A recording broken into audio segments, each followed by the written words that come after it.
everything has stopped. Frozen. Petrified. Castiel, you look around. The people are moving. The air itself is still. And you feel a shockwave in the air.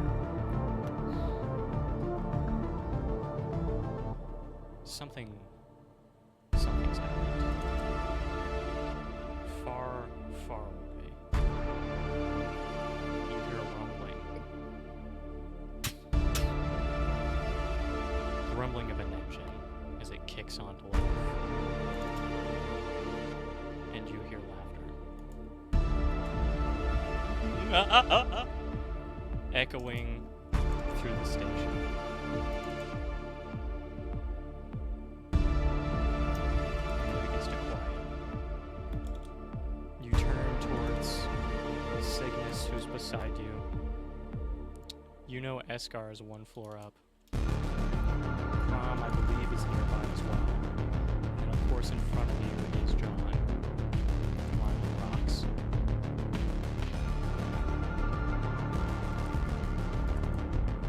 Mm-hmm. Now, I don't know if you remember this. John gave you some pills. Oh. It was a long time ago, like 8 months ago. John gave you some pills. 8 Uh-huh. months It's pills. been a while since we've played. Now, the purpose of these, he gave them to you. Right. They're still alive. They're not actually frozen. Their bodies will continue to themselves. Right. Sustenance, everything that they describe to make it into this unknowable still journey. The pills contain enough nutrients to last boundaries. Okay. The idea was to pop these before the start, but of course you didn't have time. You didn't know exactly what would happen. Right. You reach into your pocket.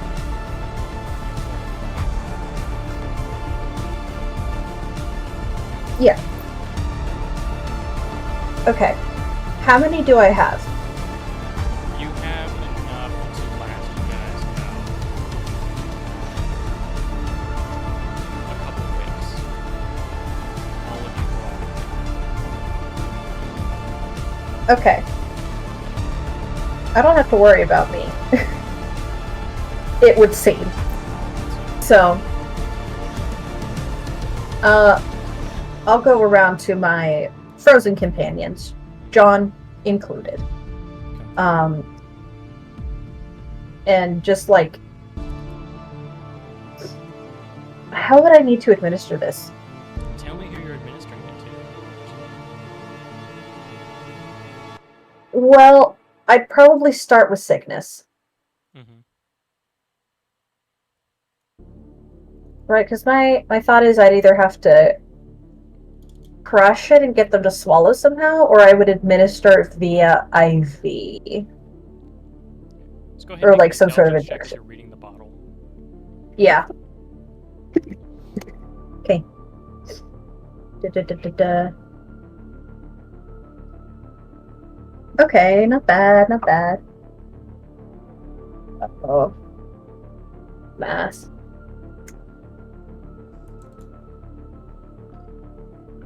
It's 17 plus Yeah, that's enough. So 1. you're reading a bottle, right? It's not going to be that hard. Yeah. These are soluble. Essentially, you're going to put them in the patient's mouths, or in this case, these people's. These are made for people who are comatose.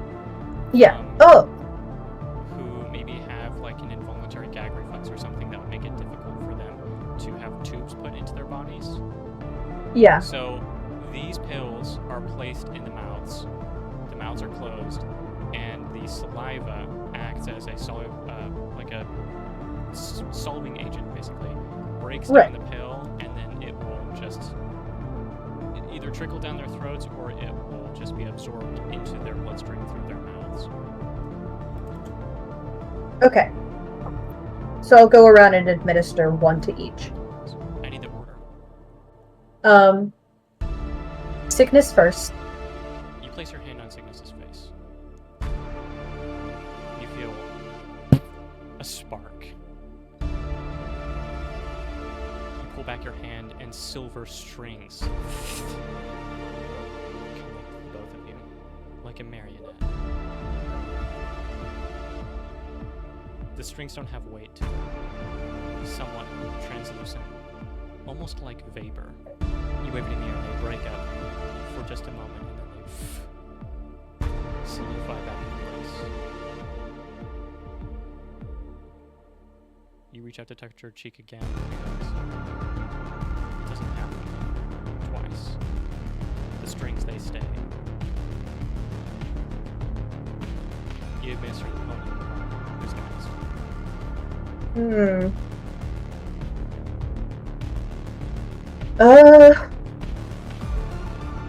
I'm probably closest to John, so him next. The same shot. A black string connects your hands to his face. The silvers don't go away. Instead, they are simply embedded. Again, Victorious, these do not tame. They simply glide through. And you feel them begin to move.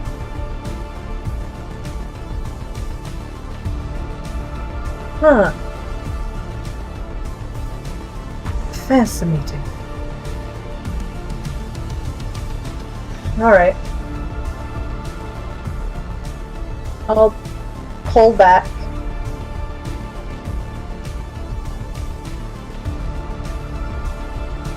Who's still downstairs with me? Me. I was next to you. Crom next. Again, you feel the shock. This time, a orange, beaded string connects your hands to it. The vibrations are Mm-hmm.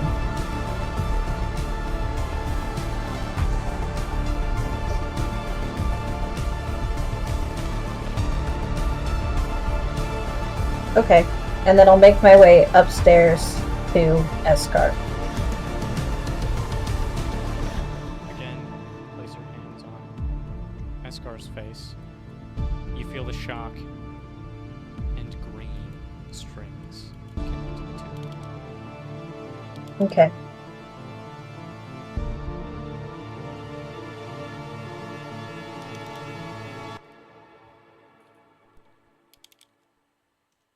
Silver, black, orange, then green.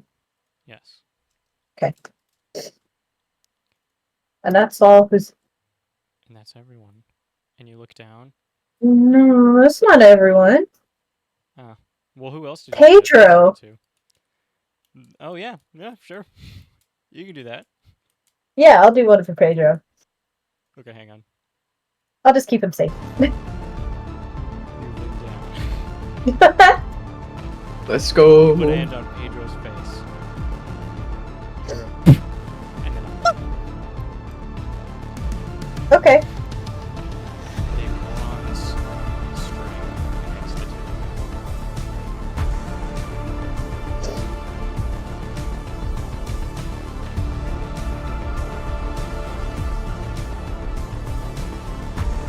Alright.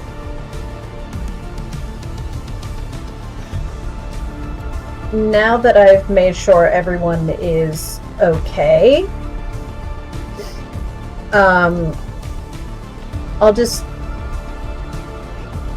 take stock of everything that we have supply-wise. Like anything that would maybe perish over time, anything that would be necessary for me to consume while I'm awake. As you try to move towards where the surprise train captured you feel your arm tug behind you. You look back, all the strings are being pulled. Ooh. You feel your chest begin to hurt. You look down. Something curls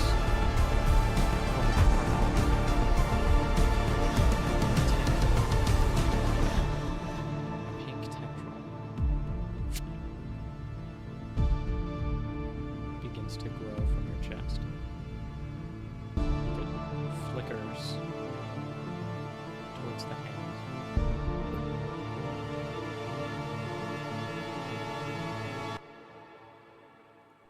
What do you do?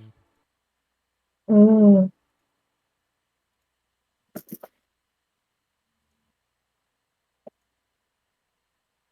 Mm. I'd probably move more towards a central location. You Just manage to find see if that access eases the between target. all of the different strings, and you have enough slack to move around now. Mm-hmm. The pink line grows, and again begins to beckon towards your hand. Okay. I will examine my own hand. Do you bring it towards your chest? Yes.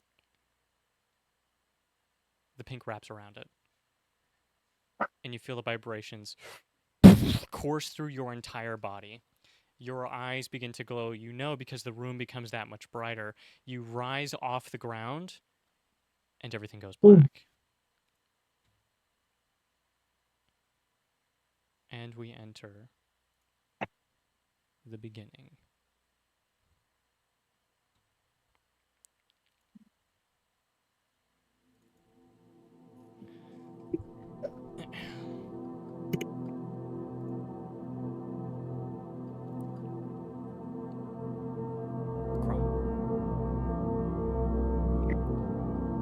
You remember the sun. Both of them. They weren't called that on your world. Of course, they were called Foso and Fionn. Twin stars. You remember the breeze. And how it cooled you from the intense light that seems to beam down across your fields. Your first memory is of stone beneath your bottom. You kick your legs over a foundation. You watch a man out in the fields. You blink your eyes.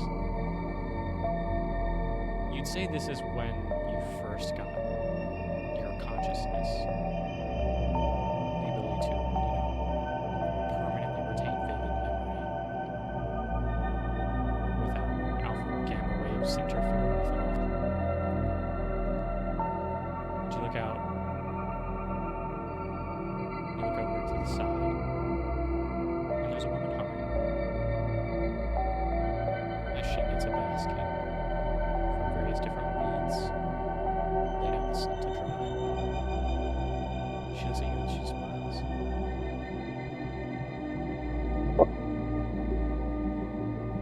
Hello, little one.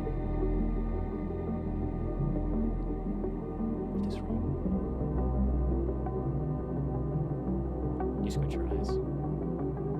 You open your mouth. And you speak your first words.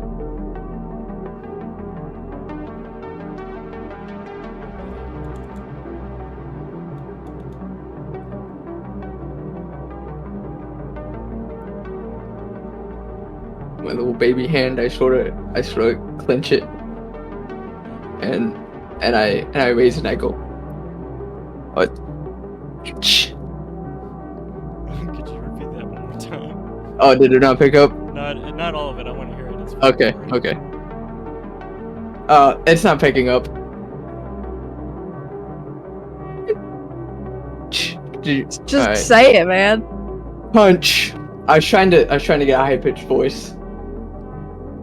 You raise your Little fist baby to the voice. sky, You scream bunch. Her eyes widen in surprise. No. Is that how you're going to be little? Either way, this is rather exciting. Dear, dear! And she waves at your father in the fields.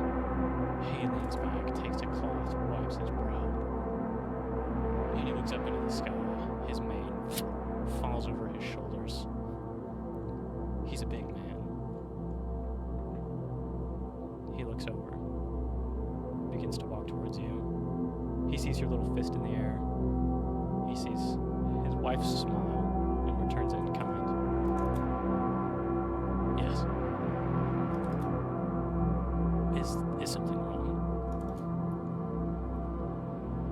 She gestures to you. Go on, say it. I just look back at him with a giant smile in my face. Bitch. Oh! Yes, little one, yes! He picks you up and he spins around with you in his arms. Yes, well, not quite. We don't punch around here, but that's wonderful. This is wonderful. And he hugs his wife. Yes, but to show his sisters. They'll be most amused. He said, yes, of course! And his brothers, they're gonna have a riot.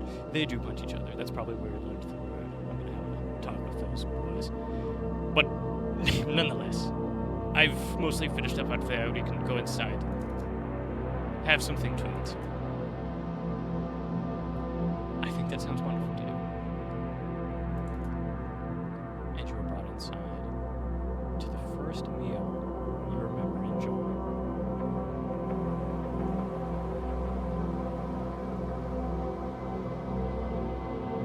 And then the next memory. You're sitting in a field this time, surrounded by tall golden grass. The rose-gold light of full summer bears down on the field, and it's like you're in paradise. You listen to the grass sing as it waves back and forth, and you hear your brothers Ryan and Dathan both playing off to the side. You know very little at this point, but you do know that you're supposed to be listening to them. Not that they've given you any command other than don't move. What do you do?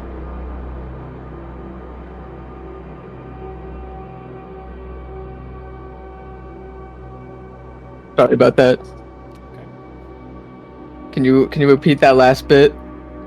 Your brothers, Crown and Dathan, are playing. You know that you're supposed to listen to them, but they haven't given you any more instruction than don't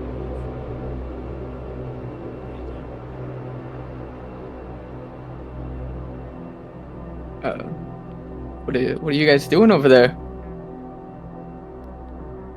You see that they have two sticks, and they're just hitting each other with them. And Dragon goes, nothing! And he hits his brother in the head with it. And Dathan goes, ah! Ow! That wasn't nice! And he kicks his brother in the nuts. He goes, oh! He falls down on the ground and begins rolling around, while Dathan laughs hysterically.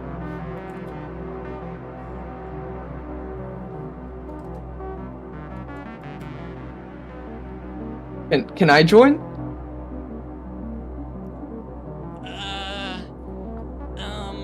Dathan looks over at his brother, who slowly climbs up from the ground, clutching his, special bits. And he takes a stick, turns very slowly towards you, and with a masterful secret jab, pokes Dathan in the eye. Or pokes Drown in the eye, sorry. Drown screams, drops the stick, falls to the ground, and begins crying. No, you can't play, because you are supposed to stay put. Come on. I just want to join in, guys. Hey, you need to... And then Dathan gets up and tackles him, and they both fall over and wrestle on the ground. After a while, they both stand. And you can see Dryon is full crying. Just tears running down the sides of his face. And you can see his eye is red, and there's a trickle of blood coming down his cheek.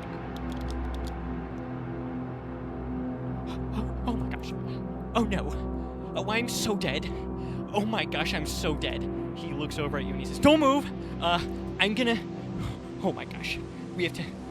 Don't tell Dad. Stop crying. Stop crying. Don't tell Dad. Stop crying. And you see, Dryon is just... It's real bad. Daphne goes, okay, listen. We're gonna go to Mom, and you're gonna tell her you tripped and fell. And if you do that, I'll let you have the big stick next time. Dathan immediately stops crying and he goes, let's go. And they both begin walking off into the grass. Are you okay? Yeah, we're fine. We'll be right back. Don't move. And they both leave.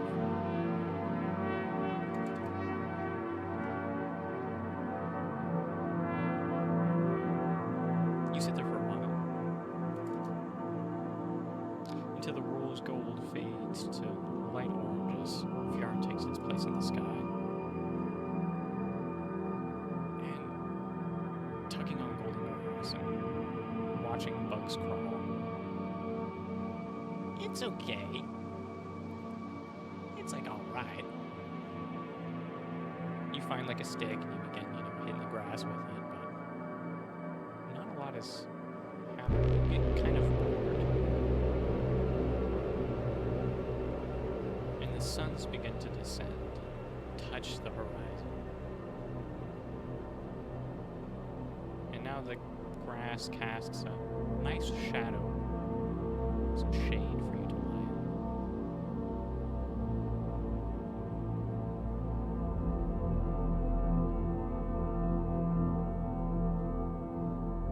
And then you hear it.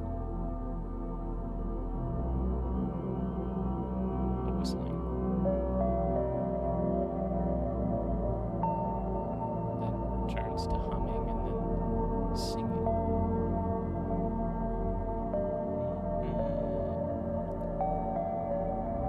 Echoing from beyond the hill, away from the house, far that way.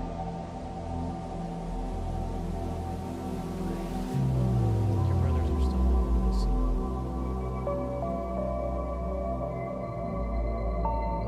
The music is beautiful.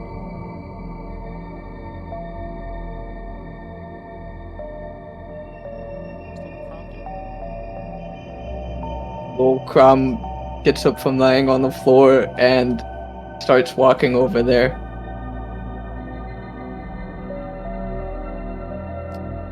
So,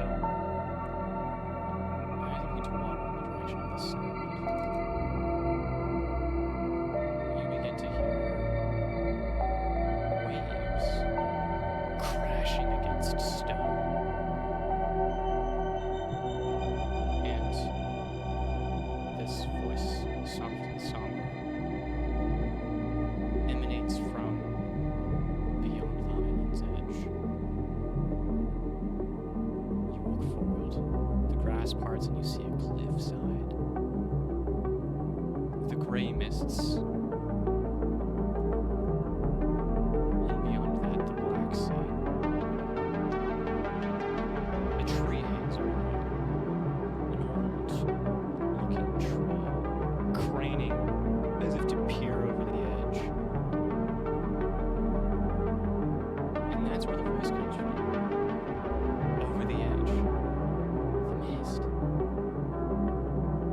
You can almost make out words now. You're so close.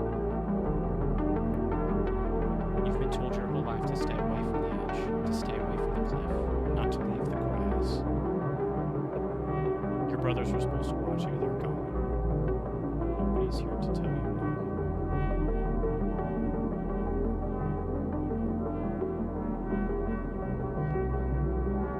What does little Crumb do?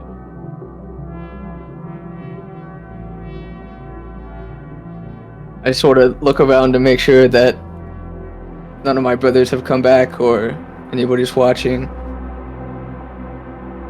And then I peer out into the open sea. Come on. I'm eventually gonna be the strongest. I can't be afraid of a little water. What's this cliff gonna... What? I didn't interrupt you there. Oh. Good, you can continue. What's This cliff ain't so bad. And I peer over the cliff to look at this tree. Over the edge of the islands, deep in the mists, you can see something very faintly glowing. Something red, beaming through the fog. And, you know, your little speech you gave to yourself might have sounded rather impressive in your head, but out loud, I'm sure it was more like, mist water, and then, you know, you kind of walked over to the edge. It's just a little sophisticated for, you know, a little 4-year-old. But nonetheless, all you really needed to inspire was yourself, and that have you succeeded. You look at this red light, and the words to the songs, they can reach you now. They're singing about being lost. And someone can find me. And someone lead me. That someone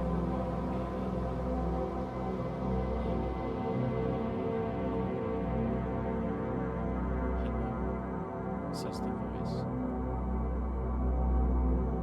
Are you the glow that never dies? The embers beyond verdant's flame.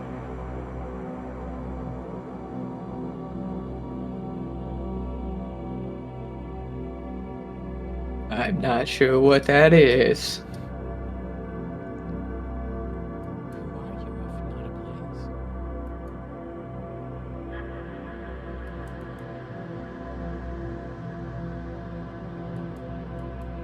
My name's Crom.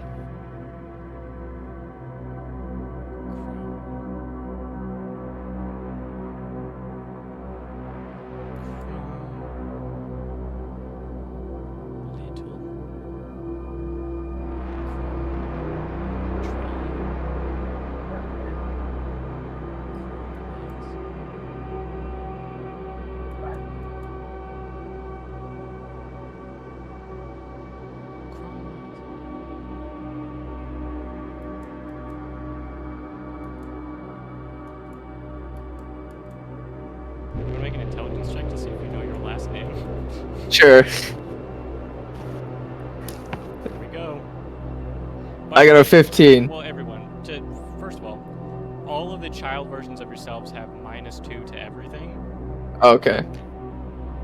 And then at some point I'll let you know you can change one of those to a -1. So what'd you get in total? 13. Okay. Beats a 10. You know your last name. And you think that's what it's asking for. Maybe it's humming again. Crom mist, crom sky. Crom no one knows why. Crom Ember Ward?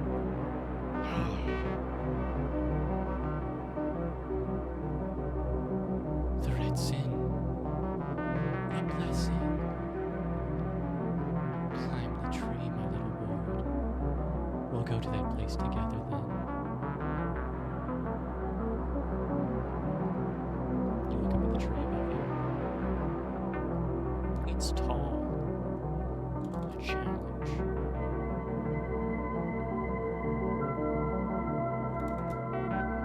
I begin to climb the tree. Make an athletics check.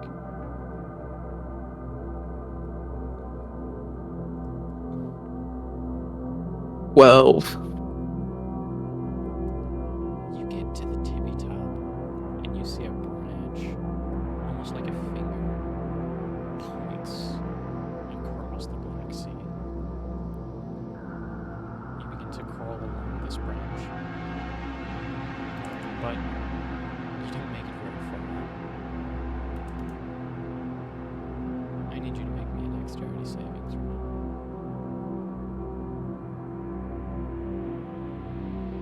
Who? Don't worry. I'll catch you. The branch snaps. And very slowly you watch as the sky grows further away. And turning in the air, you peer down and you see the cliffside. You hear shouting. Your father's voice. The sounds of your brothers sprinting. And you watch the ground go closer and closer, and you reach for it. But your hands, they're too small. They slip across the slick stone. And instead, what catches the rocks is your tiny little head. And everything goes dark, warm, and fuzzy. And then very, very cold.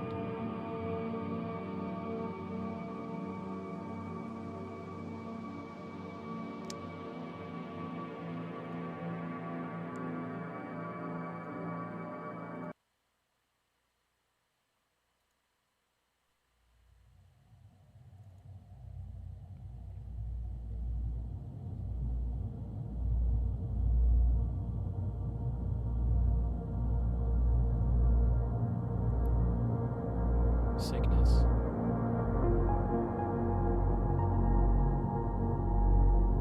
Your first real memory is standing in a room and you can hear someone screaming, someone you haven't seen before, but they're so familiar.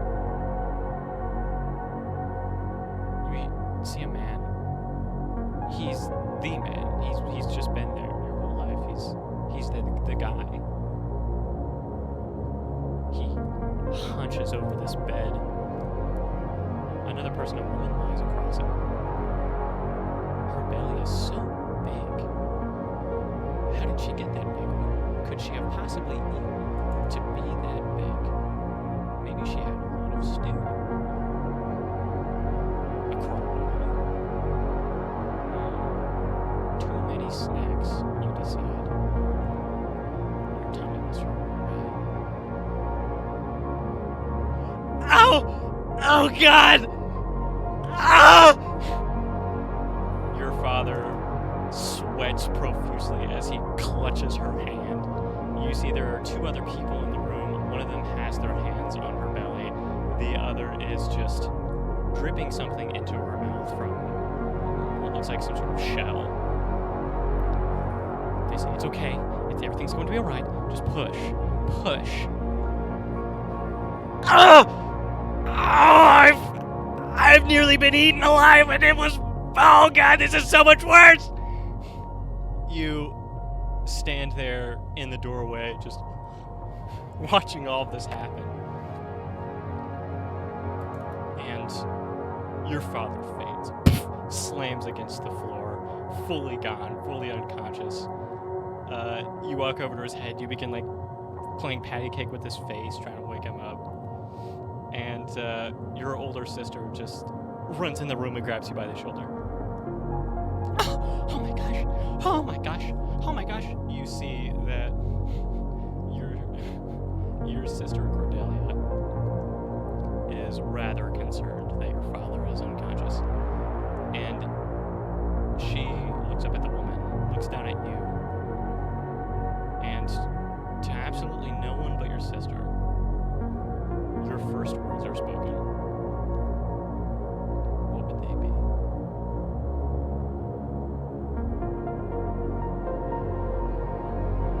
Sleeping. And I point to my dad and poke him in the face. Oh, sleeping. Oh, thank goodness. I was where he fell, like that one time that he fell when he was walking up the stairs and he fell and he screamed, I fell, and then we had to go get someone to tell him he fell. Oh, Sleeping. it's a good thing he didn't fall. She begins to poke his face as well. And then realizes it's probably not a good idea and tries to stop you from doing it. You see the nurses look over and they go, typical, and then they go back to helping your mother. And Cordelia turns at the wrongest moment and bears full witness to the birth of your brother. Axius is brought into the world. An event, excuse me, Astrophel is brought into the world while Axius Yes. is doing nothing. Because he And fainted. your sister is all the more scarred for it. You continue to poke your father's face until you hear crying. And your father blinks his eyes. Well now, what the... Oh, I don't faint myself. He don't get up. And he stands up, and he looks over at the nurses handing your brother to your mother. And he goes, oh, it takes child. He don't. I don't want to think I don't gonna wake up there. And he looks over at your sister, who then faints. And he goes, oh no. And he, Sleeping! yeah, that's right. Oh, don't going to take a nice nap. He picks her up, carries her over to your mother, and then turns around real fast. Oh, you don't have spoken a word. Oh, you were sleeping. Sleeping. Oh, baby, she don't sit was asleep. And he looks over, and his eyes just dilate at the sight of his son. And he slowly takes a few steps forward. And the woman has been sat up now. She's no longer lying down. You can see that her arms, large and muscular, wrap around this small baby. And her face, which you thought was rather intimidating when she first came to the house, has softened considerably. As she looks down, she says,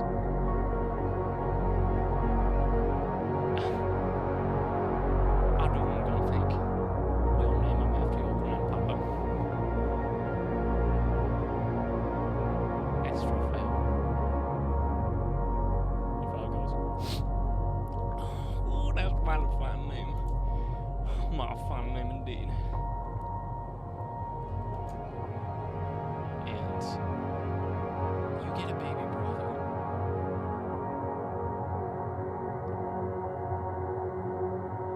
And your next memory is quite a bit later. You look and you see your mother is still healing, caring for the baby. You've gotten to know her a little bit. For the first time, you've gotten to know her. Cordelia isn't around as much anymore, but that's okay. Your mother keeps good company. She tells the most insane stories. And then, child, while I was down there, I done saw a massive beast. She crawled right out of the wall, and I don't raise my pick, and I said, beast, you'll be gone, or I'm gonna hit you on the head like I did your father, and that it is father, and I don't knock you back down into that hole in which you came. And that beast, he looked at me and he said, well, he cried. Oh, he done spilling tears all over them rocks. And I don't hit him anyways, because he gonna try you. Yeah, that was a pretty close one. Your father don't give me a big talking to when I came home that night. Cool. But, I don't go home. I don't know where he's going. You moved it. She pokes you in the forehead.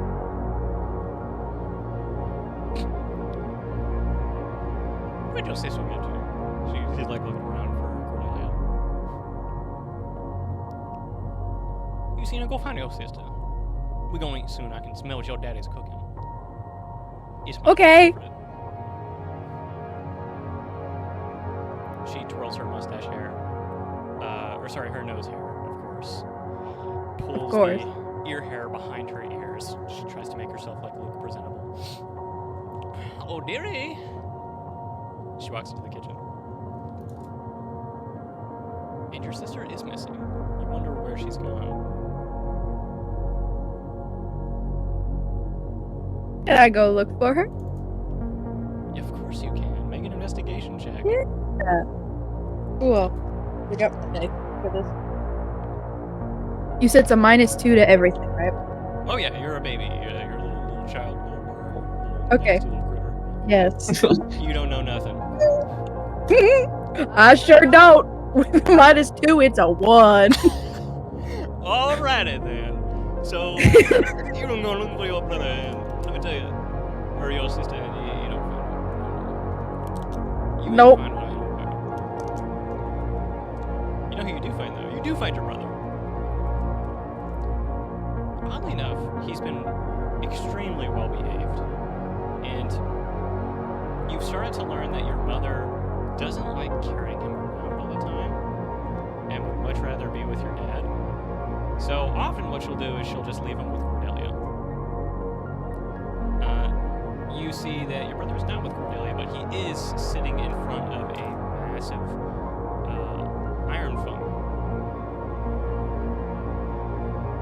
He stands there staring at the vents underneath its enormous cap and just watches the colors change.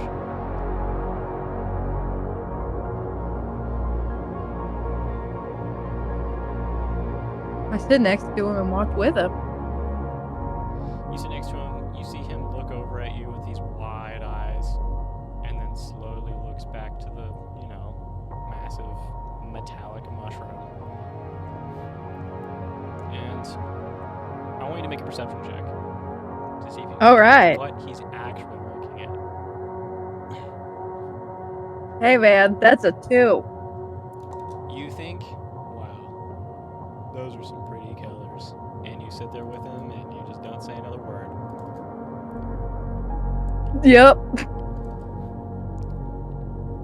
Then you hear a voice scream out in pain. Ow! Ah! Ow! Ah! That's Cordelia. It's coming from over there. I'm gonna go over there. Alright. You leave, your brother just kind of like waves and then goes back to watching the plant. And you walk under a canopy of naturally formed glass hanging over stones and gems that jut from the walls that your straddles on.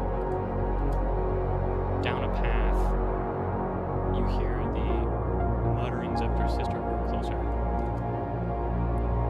And you see her down there, a little too far. Almost at the stratum's edge. Or, I guess the more appropriate term would be the stratum line. Everywhere's a ledge down there.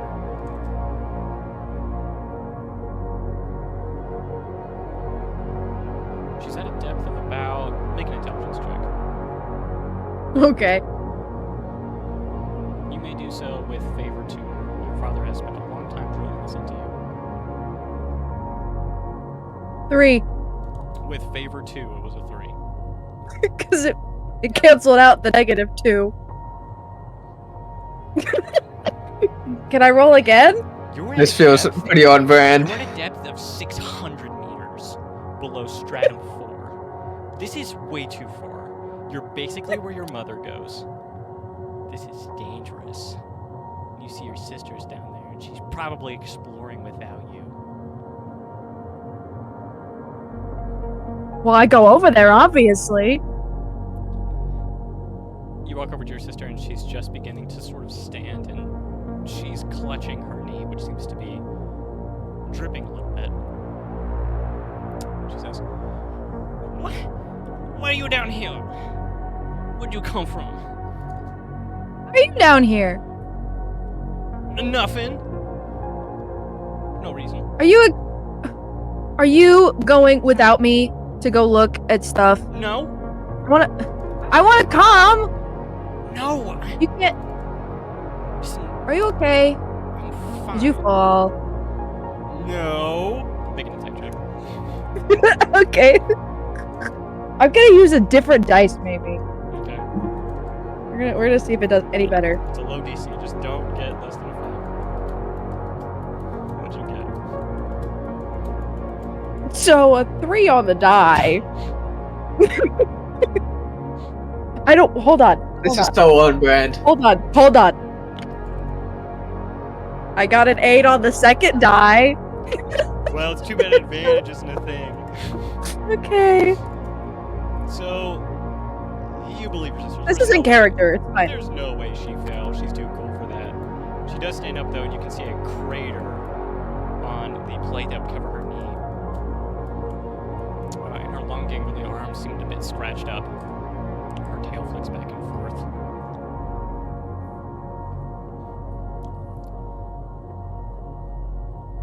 Let's just get out. Let's just go home. Okay. What did you see? Anything cool? Yeah. What did you see? I think I saw a tail. That way.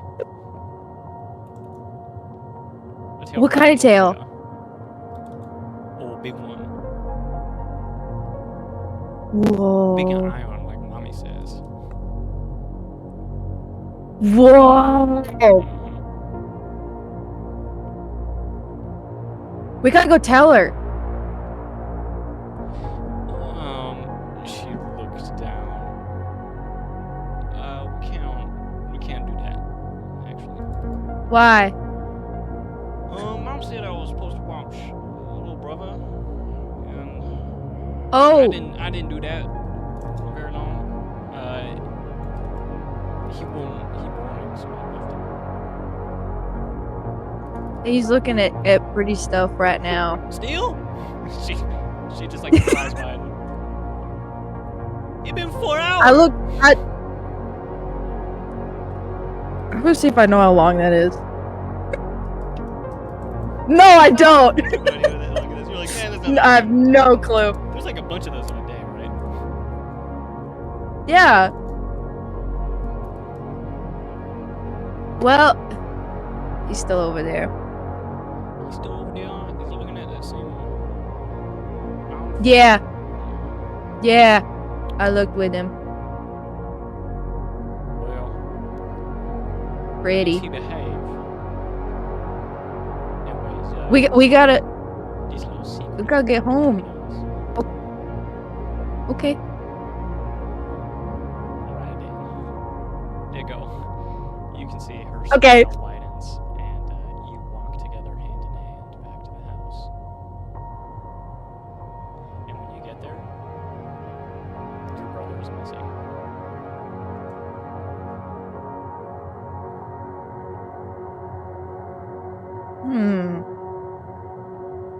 I'm gonna look for him then. You may do that Come on, baby. in a moment. What? You can Okay, tell me what that's that fine. roll is later. Introducing cotton. It's not a good Take one. me up there Value because wheels. it's on. Every day, always $9.99. These are my lucky dice. Oh, let's go.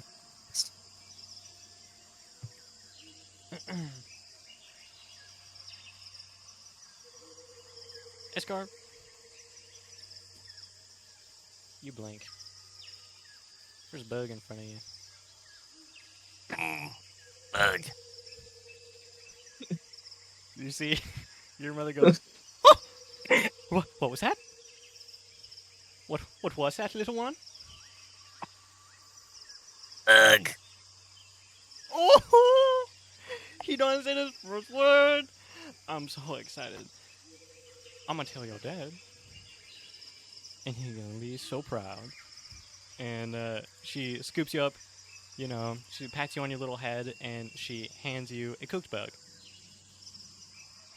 Now, these are things for eating, okay? You eat these, alright? Did you just eat that? Did I just watch you eat that bug that I told you that was not for eating? Look at me. Escar, look at me. Did you just eat that bug? No. I could have sworn I just ate that. You know what we say about lying, huh? Is it still in your mouth? Oh, is a bug still in your mouth? I'll give you a fried bug if you take that bug out of your mouth. No, still no.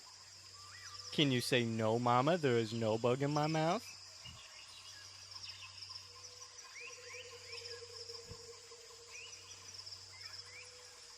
Buddy? Oh, I saw that! She's like, oh my gosh, that was huge! How did you fit that in there? And you watch the enormous scorpion you just shoved in your mouth just skitter off into the forest. And she says, now, Escar, we talked about this. You can't eat those ones. They have what on their bodies?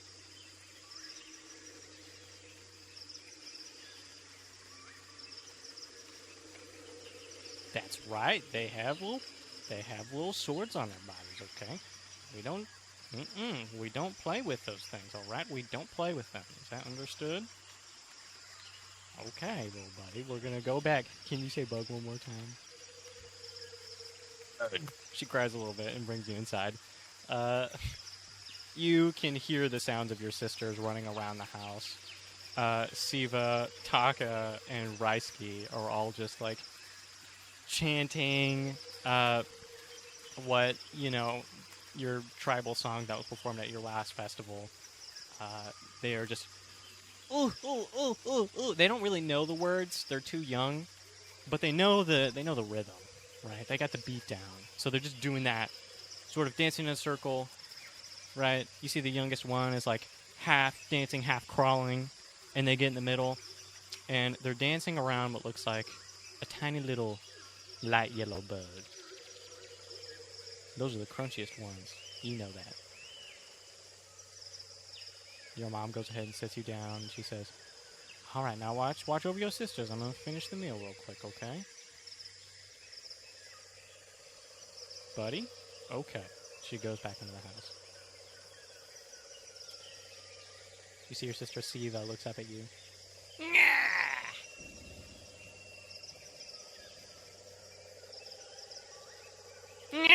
She points to the bug.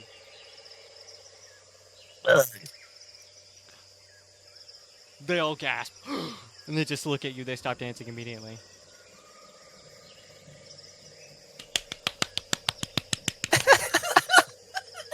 They are enamored. They begin applauding rapidly. You see the one on the ground falls over in shock and just begins pounding the ground with her little fists, laughing hysterically.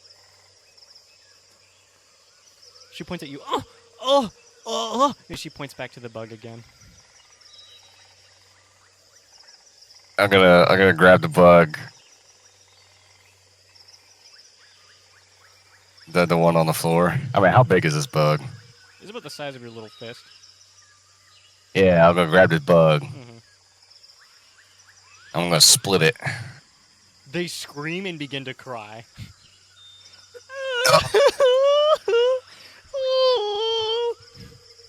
I'm gonna go up to my little sisters, and I'm gonna kind of like wipe their face and give them like a bit of bug. They hold it in their hands, horrified, as you just sort of hand out around the corpse of this bug. And they begin to... Go ahead, you know what? Make a persuasion check. Persuasion check. Yeah, make a persuasion check. Oh, a moment.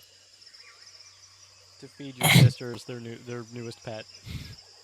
Oh. Dale, you play the best toddler. I just want you to know that. Bug. Okay. That will be a 7. Okay. So, with a 7, you hand the bugs out to your sisters, and you see the youngest one looks up at you, blinks away the tears, and puts it in her mouth. And just begins sucking on it. The other two, who are older, look over, watch this happen. They scream, and then they look back at you. They scream again, and then they run back to the house, crying. You can hear your mother inside. Oh no, what happened? What's wrong? What's wrong? What is that in your hand? Alright.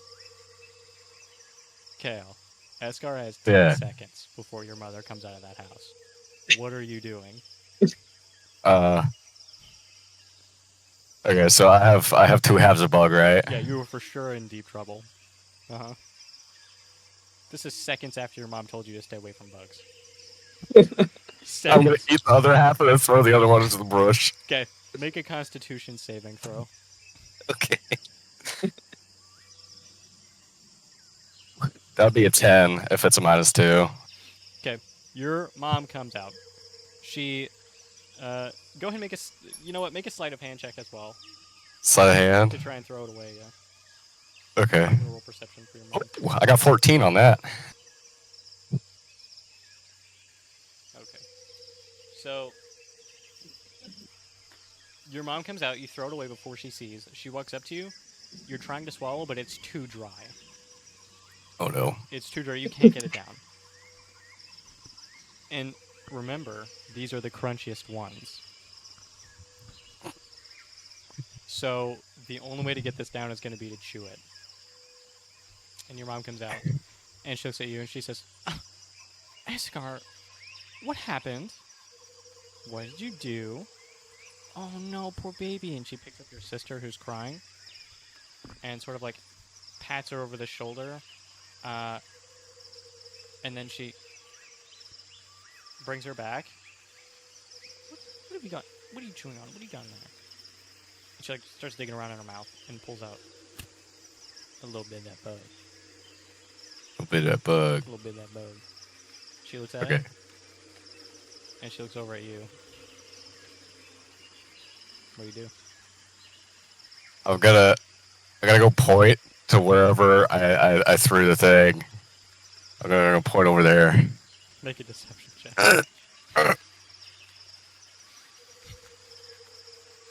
That's a 12. Okay. So you point over there, and she goes, what is going on? And she walks over there, and her back is turned for like a second. I'll go chew as fast as I can. Okay. I need you to make one more stealth check to try and chew this crunchy ass bug before your mom finds out. That is going to be a 10.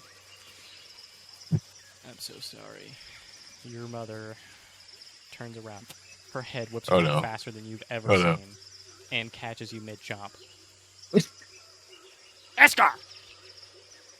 You see that her eyes begin to grow extremely angry, and you can see the red lines just beginning to form around her, around the edges. Oh no. Eskar, what did you do?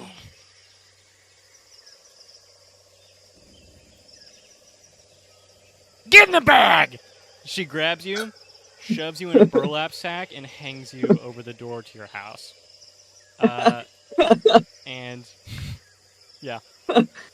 You are stuck in the bag for, like, a few hours. As punishment. I got the bag, dog. You got the bag, man. He's getting the bag. It's too bad. It's too bad. Yeah, you're stuck in there. Now you look around, you kind of like lean back. You've kind of figured out what the most comfortable position in this bag is, even though it like really sucks and is super itchy. You've been in this bag like a lot. So Yeah. you find like the right angle to like lean at. You curl your tail over your chest, and you just kind of like sit there. And if you put your eye right up to the edge of the sack, you can see outside of it. And you can see some neighborhood boys are wandering around kicking rocks, and they're all talking to each other and like and you don't speak so well, but you understand words pretty good. And they point at the house and they say something about his dad. And then they all begin to snicker.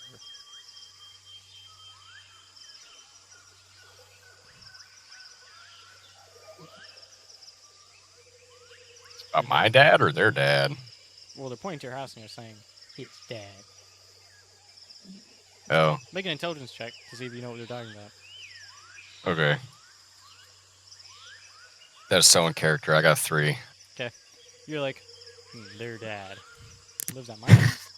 You're very confused. So Yeah. you see them like they're talking, they're kicking rocks, and then one of them picks up a rock and throws it. And it hits the sack. Oh. Another one picks up another rock and it hits the sack. And they're laughing as they watch it squirm around. I want to try and pry myself out of this sack. You want to try and climb out of the sack? Yeah. It's going to be an athletics check, my little man. All right. Your little man's gonna try. Ooh, that is a 13. 13. I'll tell you what. You manage to get to the edge of that sack, and you peek your head over, and you can see them boys. Clear as day. Those little hooligans. Yeah. They're still throwing rocks. I'm gonna scream at them. Make an intimidation check. Okay. And I'll give you favor 3. Oh.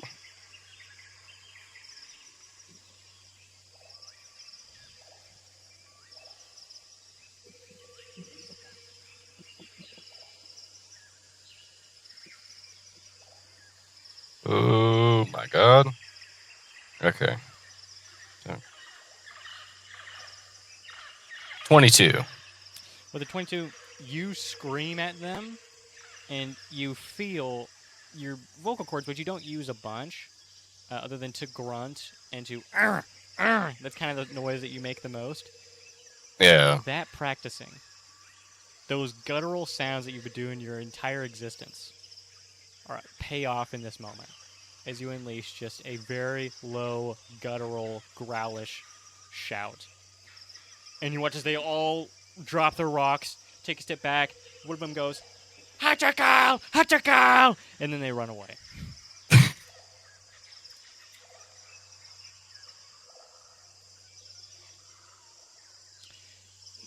And then, of course, your mom comes out, hearing you scream. She sees you peeking over the bag. What did I tell you about? You're supposed to stay in there.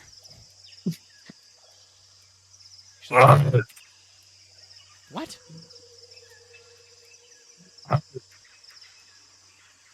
She looks over and sees the boys like running away. And she says, she looks down at the rocks. Fine, you can come out early. And she picks you up, brings you inside, and serves you a plate of steaming, sauteed bugs. You sit down with your sisters, Hell yeah. and you eat. And you glance over to the empty chair at the head of the table, and you wonder when he's coming home.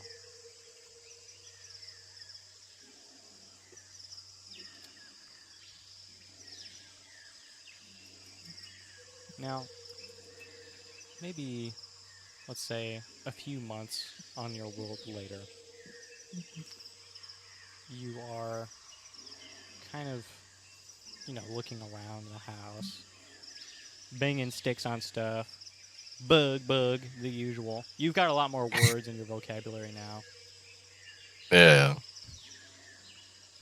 You hear a thump coming from the front of the house.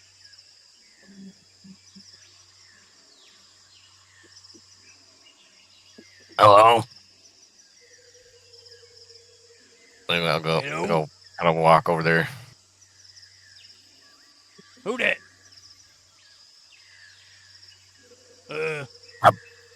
Fusk here? Oh, Fusky! You open the door? Do I see this person or do I just hear him? You can open the door. They're like standing right outside the door. They're just like knocking on the door. Oh. Yeah, I'll go open the door. You look up and you see the biggest, coolest looking man you've ever seen in your whole life. Oh, This hell guy yeah. is like 7.5 feet tall. He's like hunched, leaning down to get inside the door frame. You can see he's got these very like large black eyes, and you can see that he's covered in scars from head to toe. On his back is a massive battle axe, and strung over his shoulder is a huge catchalid, which is basically like a giant bug, sort of like a centipede. So you look at this man. He looks down at you.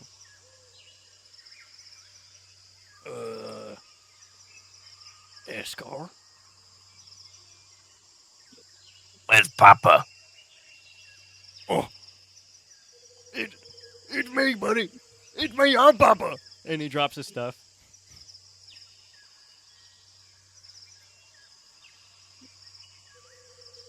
You've grown so much. Oh!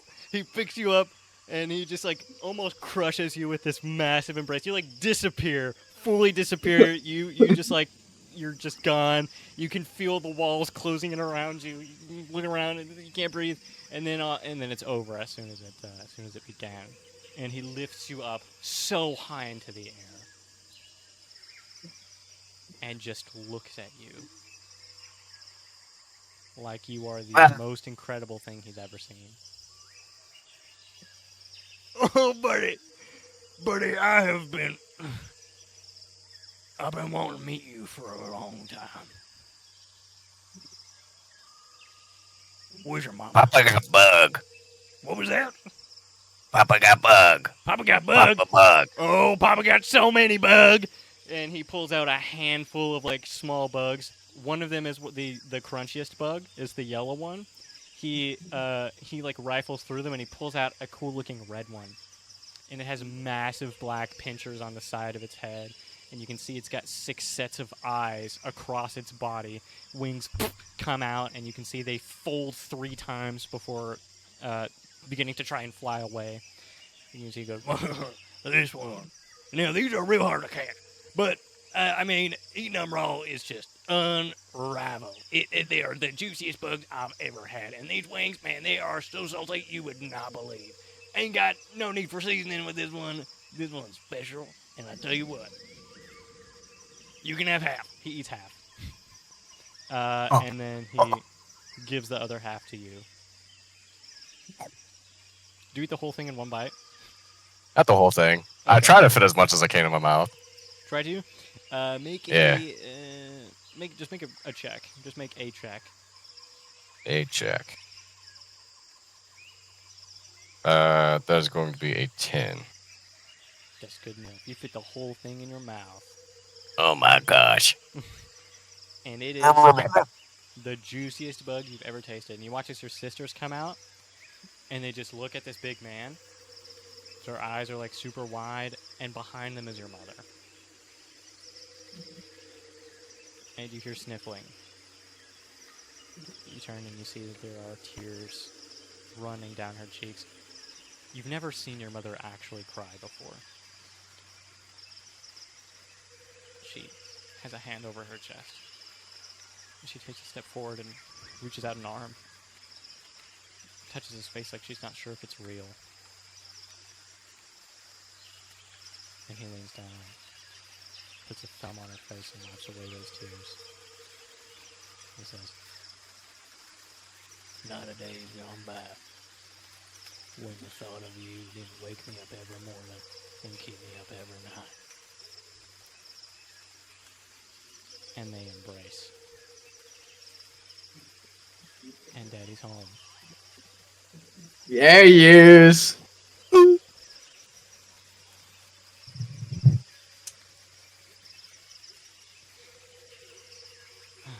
for a music change.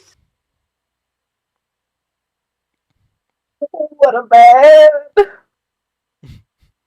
What a man! Okay. Texas values to if I live can get by. past this dumb Be a ad. good neighbor. Always call your mom back. And never over.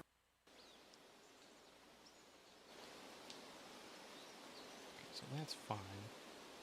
But what about this one?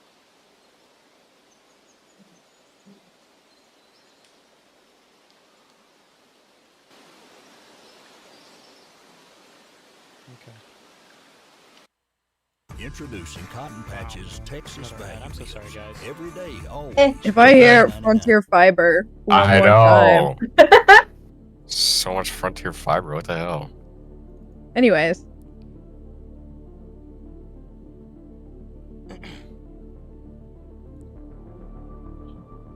The stars above cast you.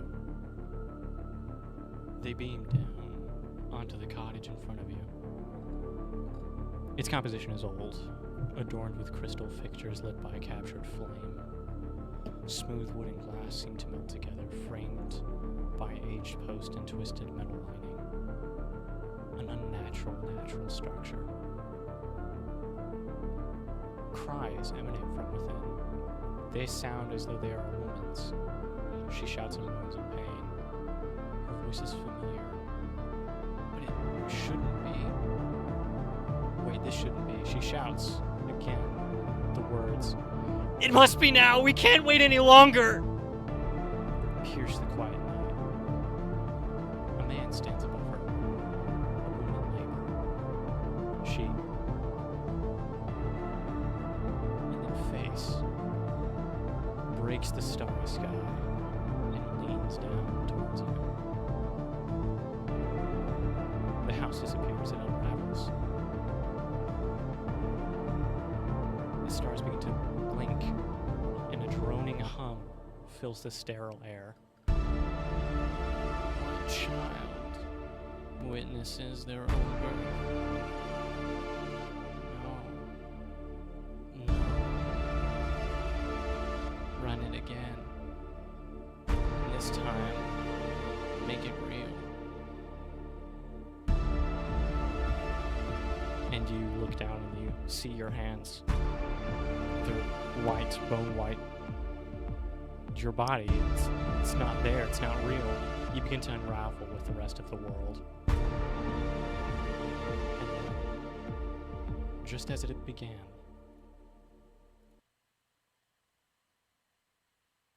you lie in front of a fire. As soon as I skip this ad. Boom. You lie in front of a fire, reading a book while your sister squabbles. And your mother hums while cooking from the other room.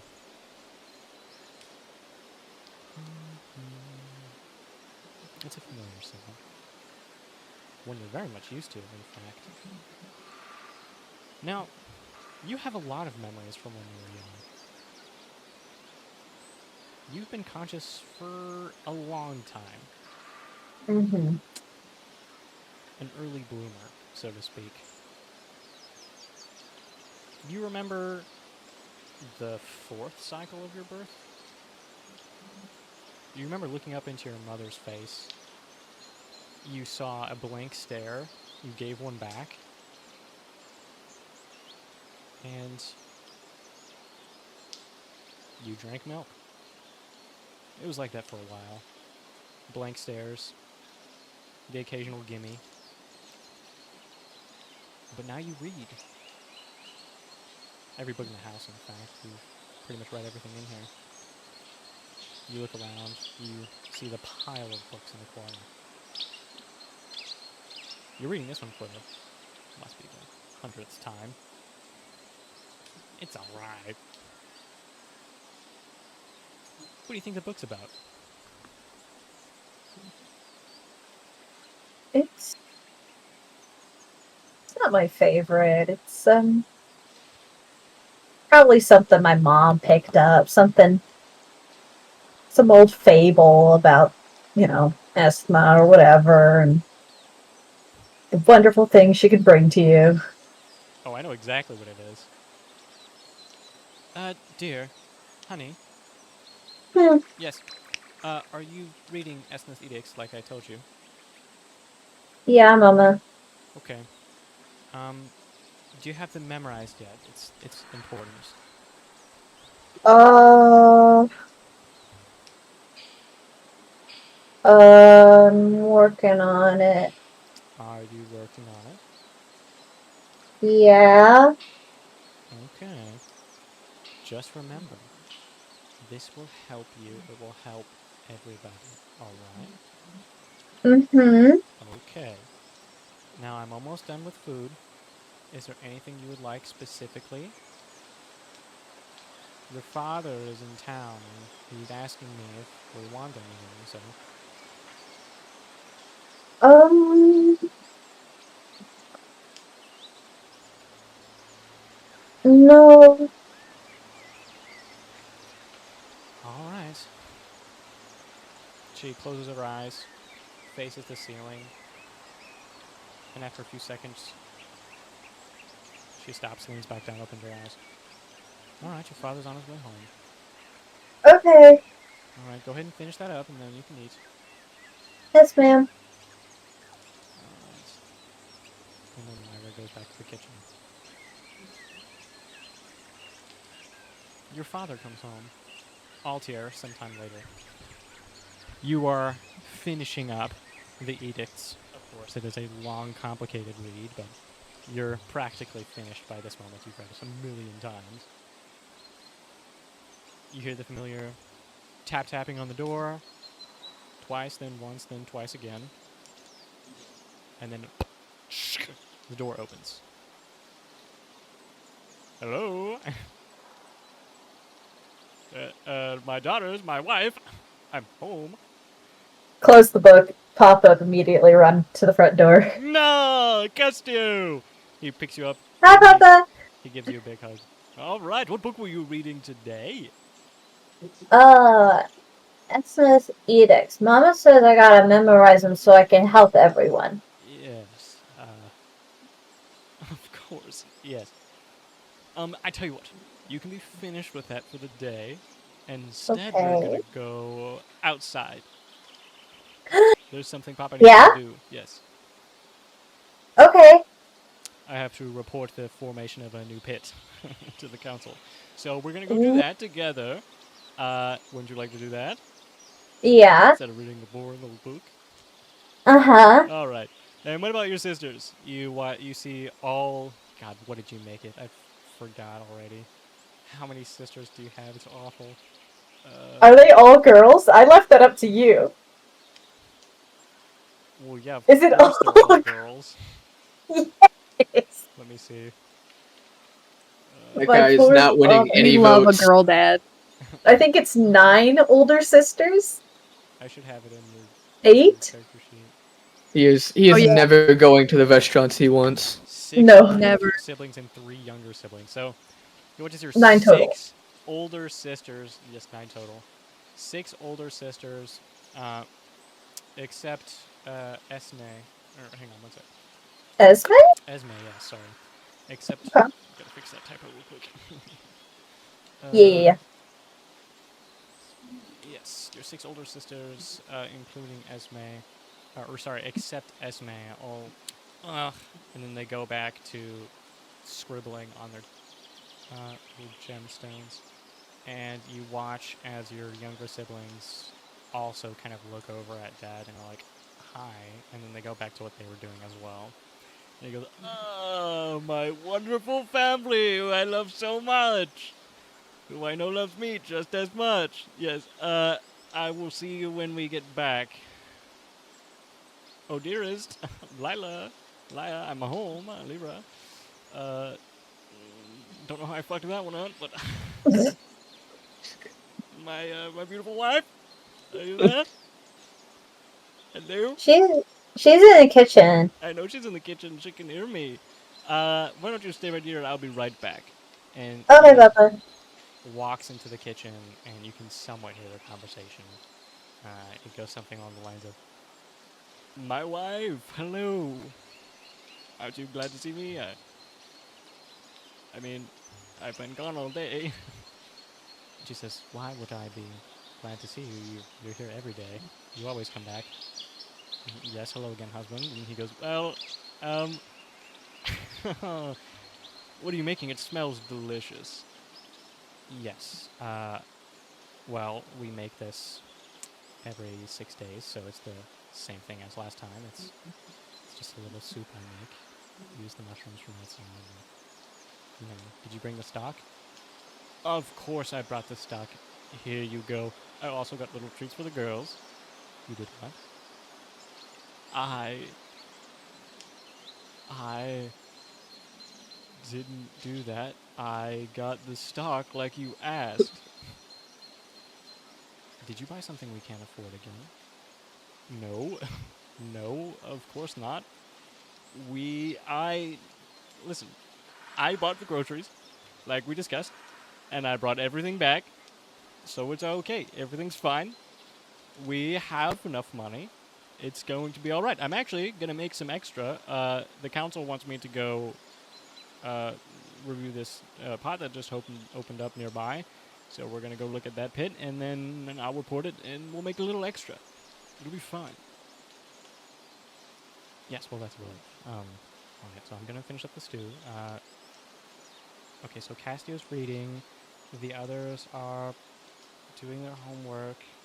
I believe the younger ones are still playing. Actually, I was thinking...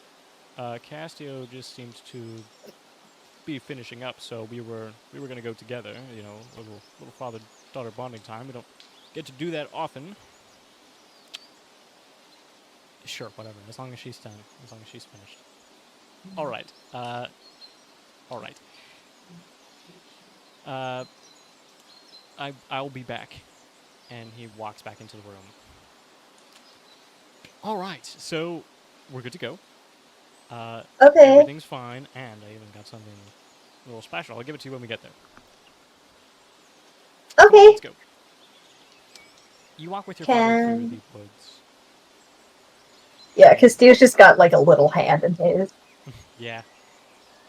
Little hand. And as you begin to get further from the house, you hear footsteps behind you. Small, quick footsteps.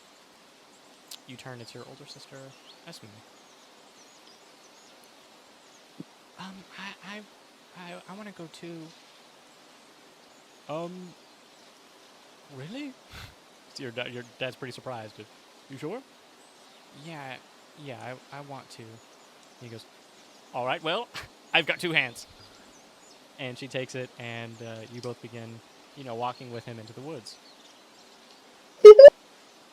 This is why you're my best friend, Esme. You like all the same things I do. That's why you're my best friend, because you like all the same things I do. We're gonna go see a pit. No way, really? The really deep ones? Mm-hmm. That's what Papa says. I heard in class that there's no bottom. And she looks up to her dad. He goes, that's impossible, but you look excited about that, so I'm gonna say, I don't know. We don't know, so maybe that's true. And she goes, All yes, things that's what are I thought. possible through Esna. Yes, that's also true. Little, all right, we're almost there. Just around this corner. And he turns around this tree, and you look in front of you, and you see the ground begins to tilt down. Or rather, everything begins to tilt towards you.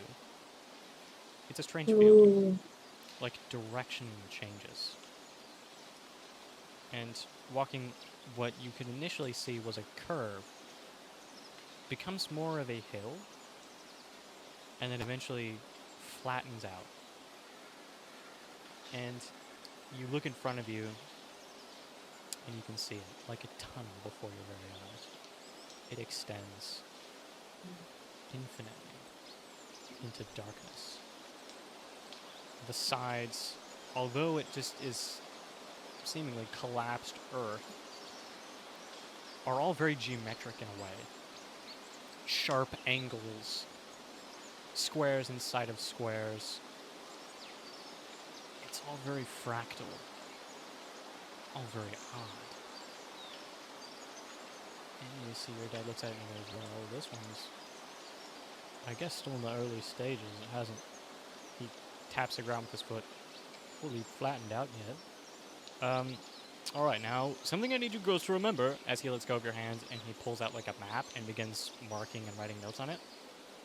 Is that when you go near one of these things, this will not always happen, and it can change very quickly. So you need to stay away from the edge and not get too close. All right, and if you ever fall down in one, stay calm, call for help. All right, do you remember how to do that? Mm-hmm. Okay. Now, a surprise. And he puts down the map after he's finished writing, places it in his pocket. And he pulls out 2 small little cubes. And you look on each side, there seems to be an indent that's also very rectangular. And inside of that, another indent and another indent. And from all angles, it looks like that continues until it gets too small to see. And he holds it up, and it's very refractive, very shiny. One is a brilliant sapphire blue, and the other is a cool, crisp neon orange. And he hands them both to you. To each of you, I mean. You don't get to. Ooh. Which one do you pick? I'll take the blue one. Okay. You see Esne reaches for the blue one. You grab it first. I want you to make an insight check. Okay.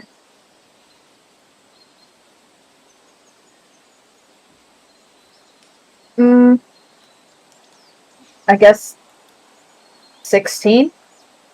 Okay. You see something in her eyes that is very unfamiliar to you, but that you see a lot from your sisters and your mother. Annoyance. And then it goes away almost immediately, and she reaches for the orange and takes that one instead. Little Castile will look down at the blue cube, look back up at Esme. You want it? I'll trade you. Her eyes widen and she looks at her dad. No, thank you. I wanted this Are you one. sure? Yeah, I'm sure. Okay. What is it? Oh, yes, of course, you've never had one before. Well, it's a popular new trinket, and the kids these days are using it to play some games. Mostly it's used for seeking. Speaking? You look deep into the middle, and you think about what you're looking for, and it will guide you to it.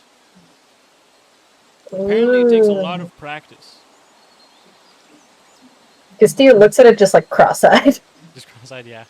Of course. It's like hard to look into. It's like squares within squares within squares forever. And so if you turn it at an angle, it just gets really freaky. And you see your sister's holding it, and she looks into it very intently. Walks over a couple of steps without looking away. Reaches down, and from a tuft of grass pulls a brown mushroom. Oh! That's so cool. And your dad goes, whoop! Well, I guess it doesn't take a lot of practice. You're natural. Ah! And he pinches her cheek. Yes. Oh, we might be able to bring this back. And your mother can add it to the stew. So very exciting. All right, you keep that. You give it to your mother. And let's take you girls back to the house, all right? Okay, Papa. He begins walking back to the house. You all go home. You eat your meal. Your dad kind of sips his... your parents just kind of sip their soups in silence. You're talking with your sister a lot. You can see that the rest of your sisters, in the middle of eating will, like, pull out their small little new trinkets that are called... Oh, gosh, if I can have that. If I could... The notes, please.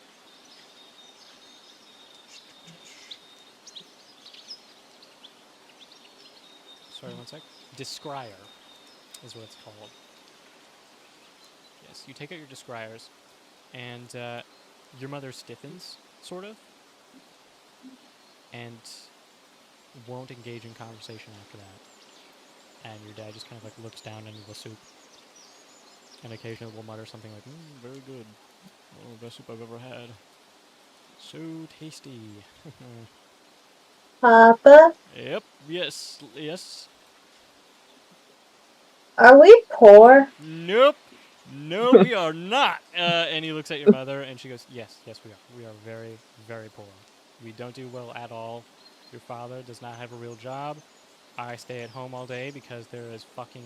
Sorry, excuse my language. There's 10 of you. So, yes. But that's okay. Because your dad is going to get a job very soon. Is that right, dear? Yes. Yes, I will. I'm working on it. Again, got that extra money. Papa, Yep. Yes, little one? one mustn't present falsehoods, for the purpose of a tongue is to endow truth or exchange conjecture.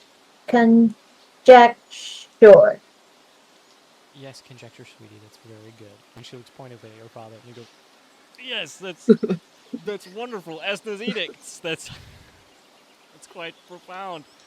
You're only like 5 years old. Okay, so yes, well, I am looking for a job. Okay, I am. I will find one. I will find one. Everything's gonna be okay. I take small jobs. You know, just kind of work around. I work around. You're so smart, Papa. His eyes water a little bit. You know, you're smart too. And he ruffles your hair a little bit. I know. Alright, well,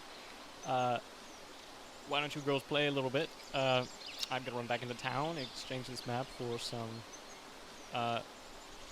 I'll exchange this map. And he looks at your wife.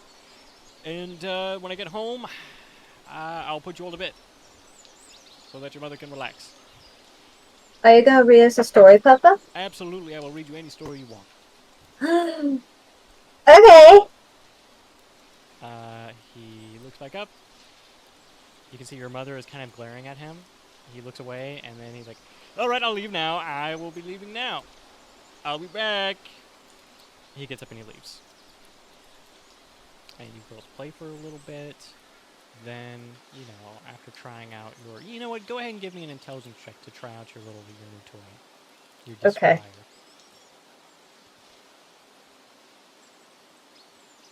Descrier. 8. Okay, well, you know, that's not very good. What were you looking for? Probably for like a toy. I can't remember where I put it down. Okay. You go looking for the toy, and you see it under the couch, and right as you're going to go grab it, you watch one of your older sisters go, oh, there it is, reaches under, grabs it, and then takes it back to the... No! That's mine! I wanted it! Well, I found it first, But it's mine. but I found it... She hands it to you. Take it and grab it, and I hold it close. She slowly backs away from you, looking over your shoulder, and then goes back to the rest of your sisters. I will turn around. Your mother's standing there. Hi, Mama. Hello, just sweeping the floors. And she continues Okay. to and sweep the floors.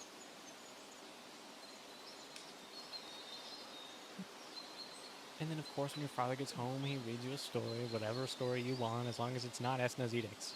He's very specific. He doesn't want to read Esna's edicts. Christia doesn't want to read Esna's edicts Nobody either. wants to read Esna's edicts. You read a different story. A nice story. A wonderful story.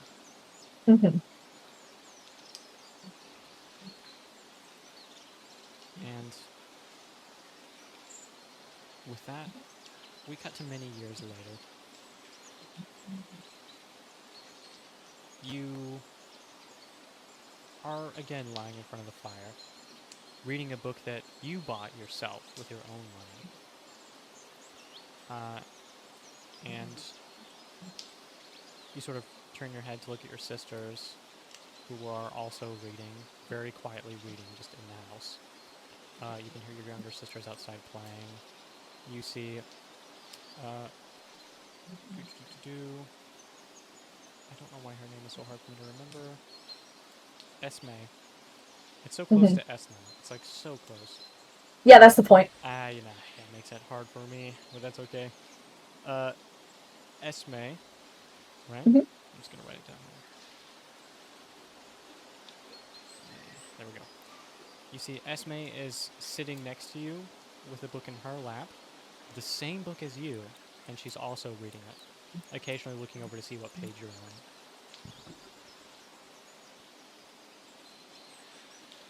Did you get to the good part yet?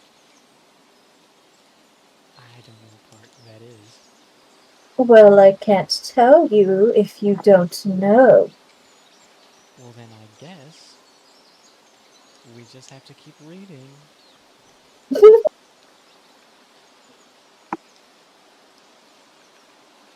I look over, see what page she's on. She's on the exact same page as you.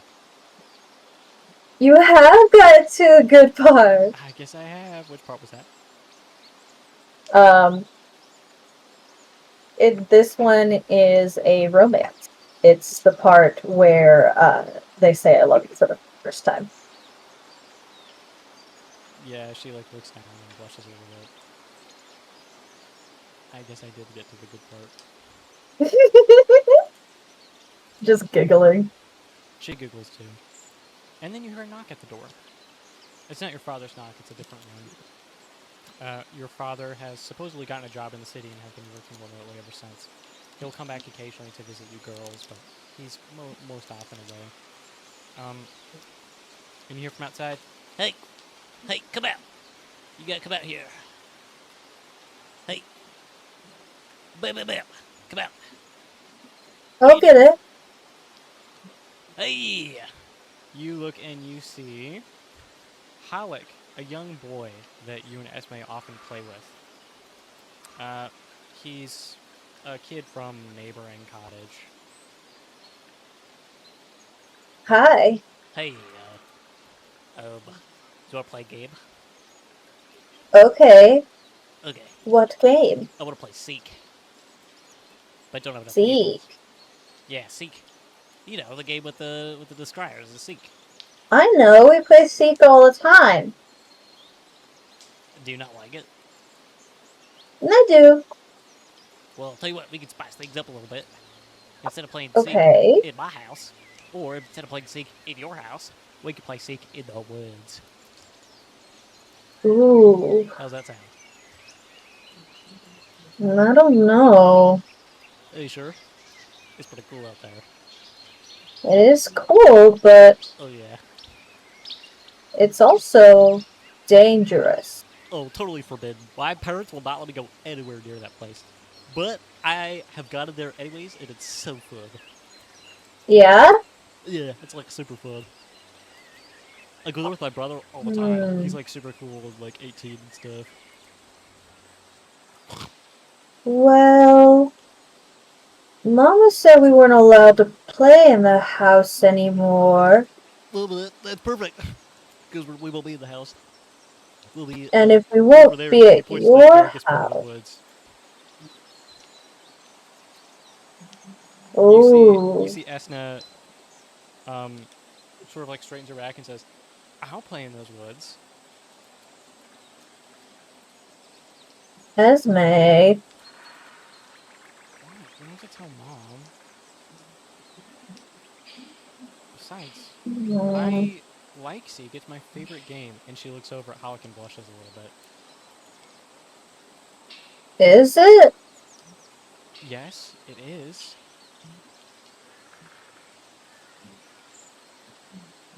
I'm making an insight check for that one. Okay. Woohoo! Castile looks back at her, looks back at the boy, looks up at her and goes, "Oh yeah, you did tell me that."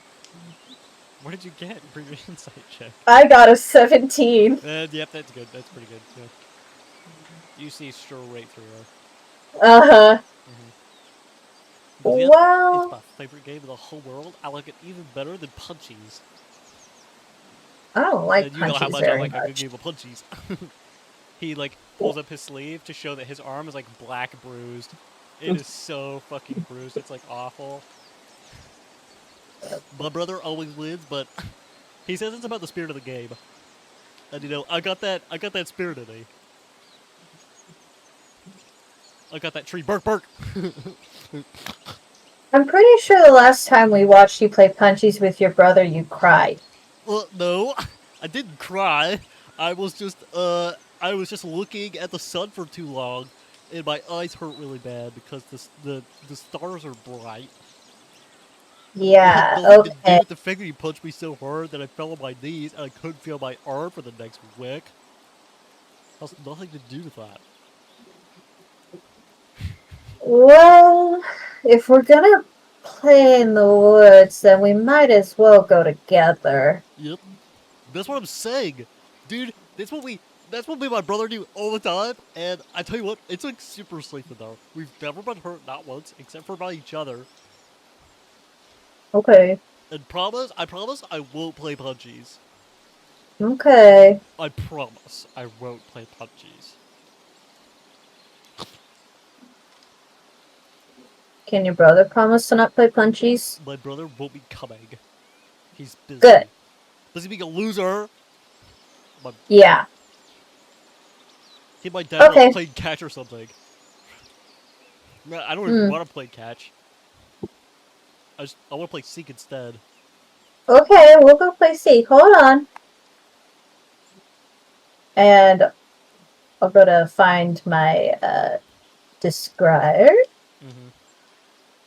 And then I'll go tap my oldest sister. Okay. Who wants to play the oldest sister, guys? Any volunteers? I mean, I'll do it. Yes! All right, Dawson. Go. All right. What do you want?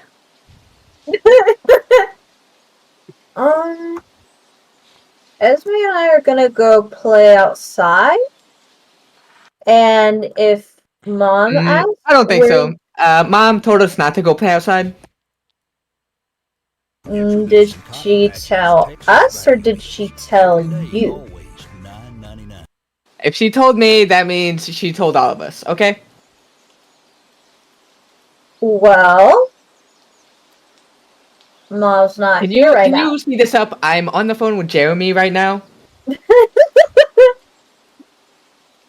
hear from outside, no way, Jeremy, that's so cool. Well, That's like the coolest guy at school.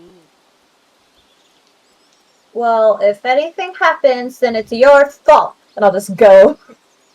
Wait, can Whatever. you tell Jeremy I'm gonna throw a party? And you close the door behind you.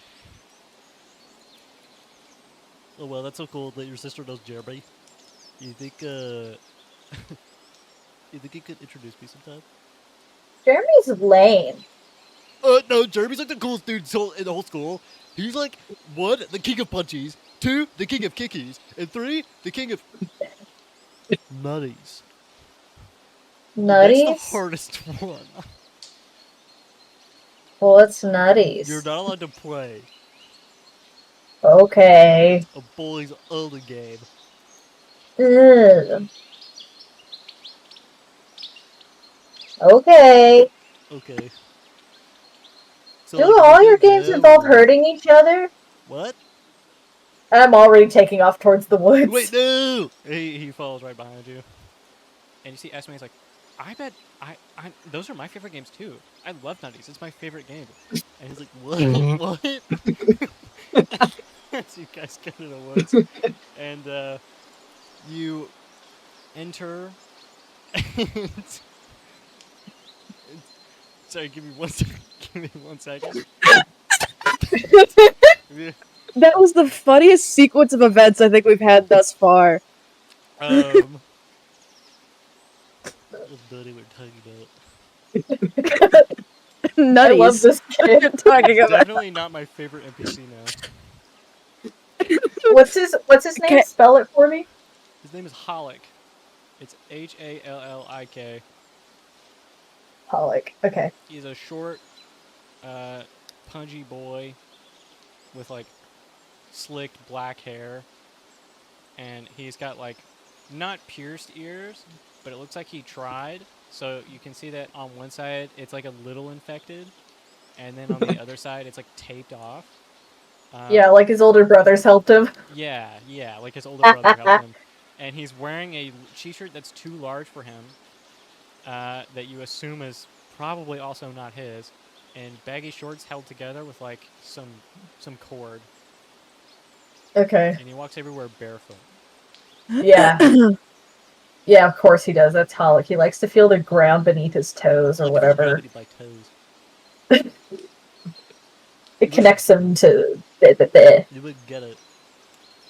Yeah, I want you to don't know- get I it. feel so connected. I can feel a punch coming before it hits. That's how I'm so good at dodging punches, and not because I have a lot of practice.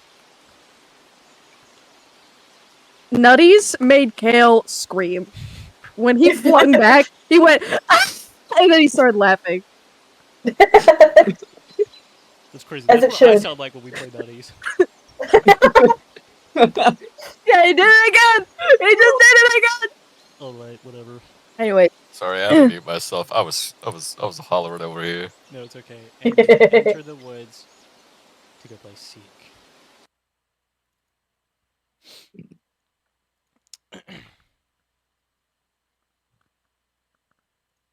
Just a moment.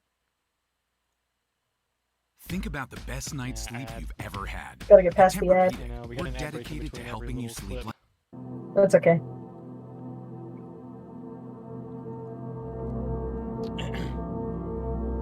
Kron. You open your eyes to unfamiliar faces.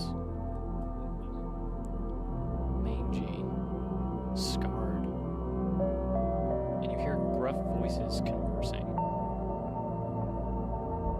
You're taken somewhere. They pick you up. Look at this one. This one looks like he's taking quite the beating. Let's get back. You hear another voice go.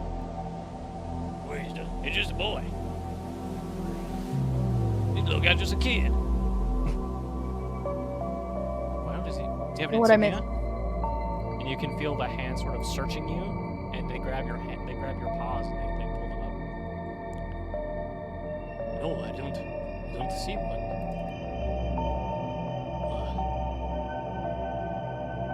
Well, we can't just leave him here. Just take him back. Oh, he's a heavy one. And you feel yourself being lifted. And the next thing you remember is being laid down on something springy that sort of grows taut the more you're put onto it, until it becomes very stiff and you feel a swaying motion, almost like you're rocking back and forth. The voices appear again above your face. One of them holds open your eyelid. He opens your mouth, pries that open, looks at your teeth. He's a healthy one.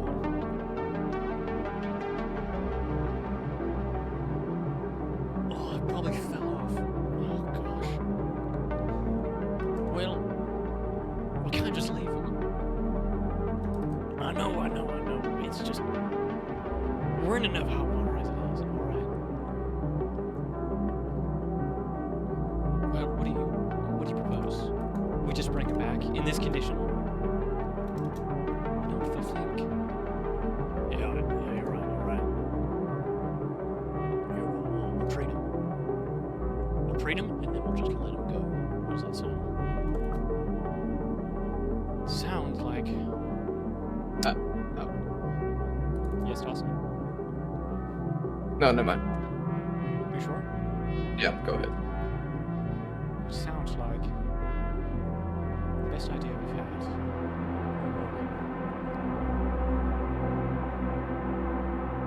Okay. I guess back out to do some fishing. Do you hear footsteps grow away? Another one sits down in a sort of what's the word? Creaking chair. Sort of groans when he puts his full weight on it.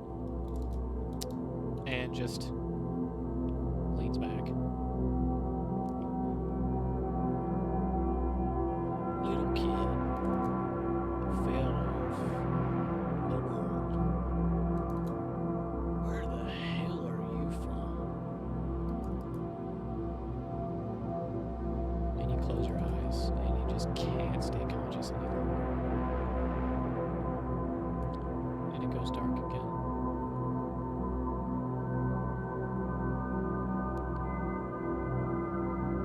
You wake back up. You're not sure how long it's been. You hear the two of them talking. Listen, when all of Sordaglowsk, he came to us. Fell right out. Right from the sky. We saw him hit the water. Not everyone survives being down there, even if he was only in there for a few seconds. And I'm telling you, I saw a light. Don't say that you saw light. You always say that you saw lights. You're just thirsty, okay? Yeah, drink some of this. Your water sloshing. Some drinking. Well, right, I was thirsty. But I still saw a light. 'Cause, oh my God. Listen. There's nothing out there, okay? Illusions. The Everclore is not real. Alright? And even if it was, it won't help us now.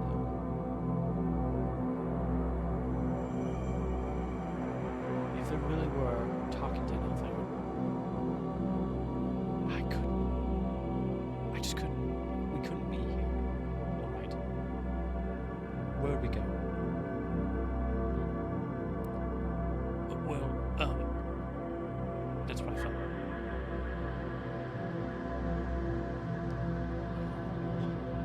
He's awake. I see you squinting. No. Well, now we definitely know you're awake. You feel large hands placed on your shoulders as they turn you and like prop you up against this hammock you're on. And again, you're sort of like very dizzy and disoriented as they do so.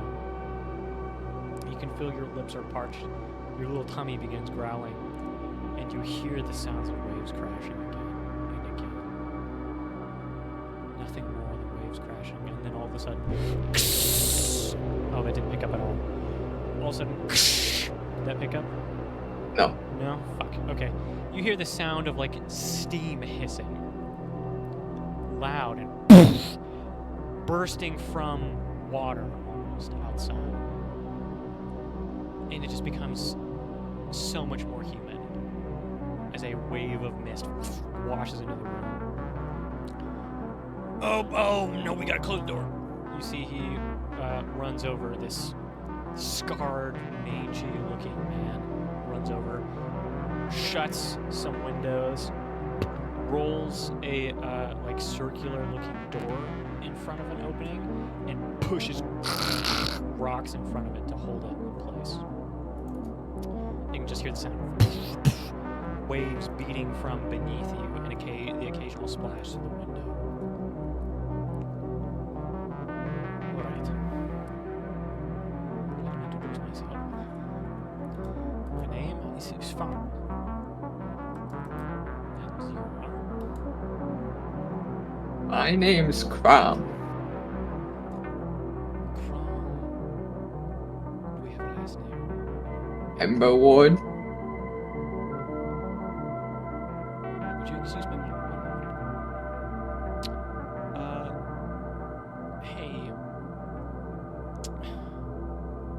a problem. And you just hear them whispering off to the side. And you hear, what? Shh, shh. Don't freak out. Don't freak out. It's going to be okay. Again, we just stick to the plan. We just feed him, clothe him, water him, and then once he's healed, we send him as well. Oh, we're gonna die. No, we're not going to die. Say, little guy. He turns around, he looks back at you. Are you hungry? Yeah, I could eat something. Well, right, we have many somethings. He goes over to a sort of like box, opens it up, and brushes some like salt off of what looks to be a big looking, almost like alien like fish. You've never seen anything like this before. It's around like 4 feet long.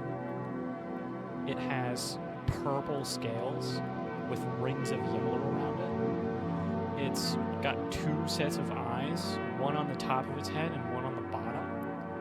And you can see it's covered in like these flexible spines that he is actively avoiding touching.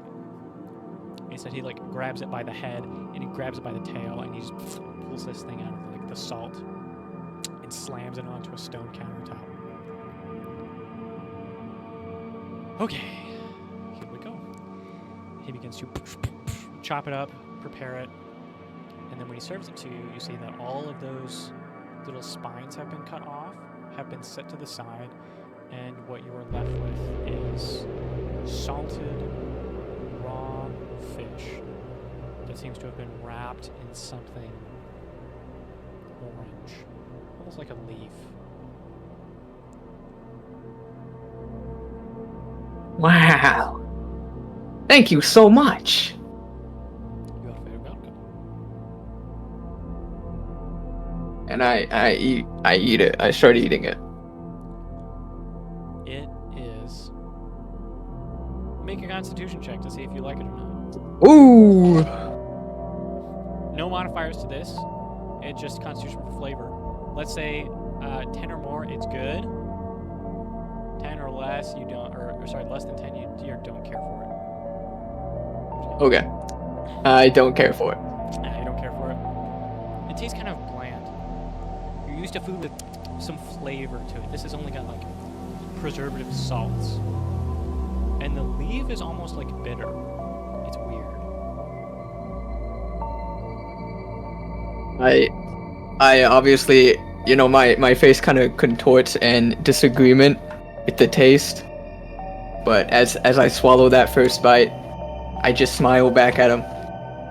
That was good. You are a very good liar. I appreciate that. I'm not lying. Okay. Hey, listen to why don't we talk over the phone, please? What do you want to talk about? Let's talk about you, and we'll answer some questions in kind. You speak very well. Crumb, you realize you've said more words just now than you've ever said in your entire life. Is that not normal? I suppose they just teach him young up there, huh? Alright. Now let's try this one more time. Hello, I'm Svan. This is my husband Jock, and who might you be? I'm Crumb. Alright, Crow. Welcome to our humble home. Off the edge.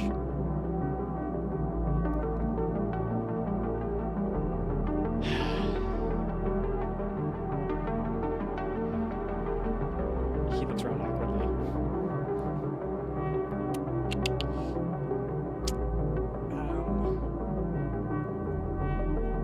How do you feel about it? How's your body? Is it okay?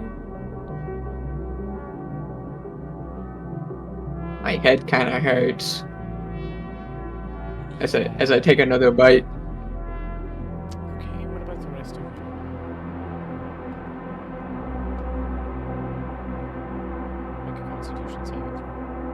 Okay.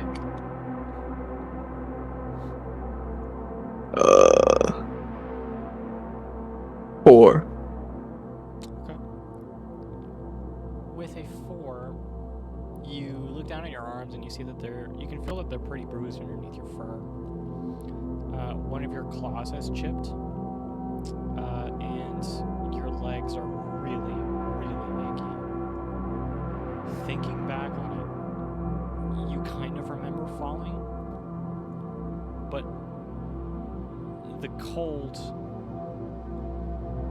it hit your legs first. And you remember the pain was just too much, and it took you out of it entirely. You try to kick your feet, and you are barely able to move your leg before it sends a shooting pain up your body.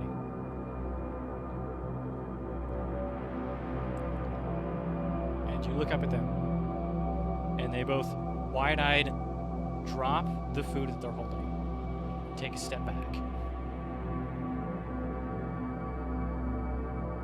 Have you seen that? Yes, no, I see it all right. You believe me now? I don't know what to believe.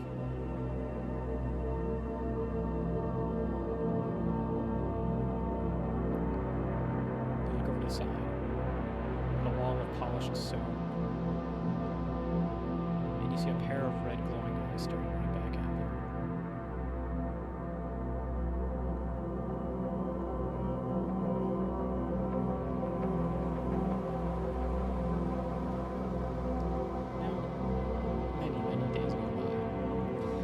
You've always been a quick healer. You're a young, spry little boy.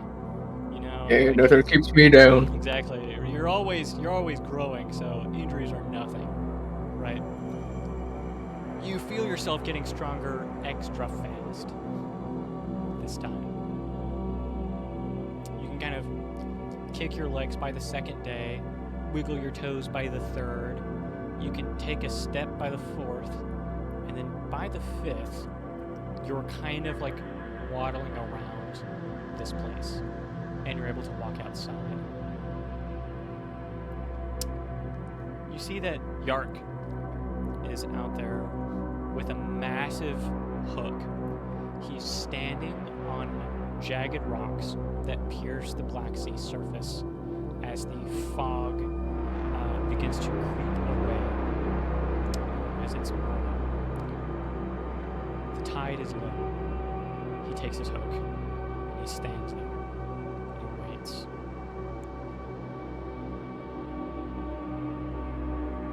Make a perception check. Okay. 16. With 16, you can barely see it. The ripple in the water. But you don't see the hook leave his hands. You just hear the splash as it pierces through the water and snags onto something. He immediately wraps his legs around the stones, wraps the rope around his arm, and pulls as hard as he can back towards the mainland. And you watch as out of the water, a massive fish bursts, a sea beast, crawls, desperately trying to swim back into the water. He pulls it must be 6 times his size as he slowly pulls it back, and you hear, "Now!" Svarm falls from the sky out of nowhere. You're not sure where he was standing, but he jumps, a massive harpoon-shaped rod in his hand, slams down onto the sea beast, pierces its skull.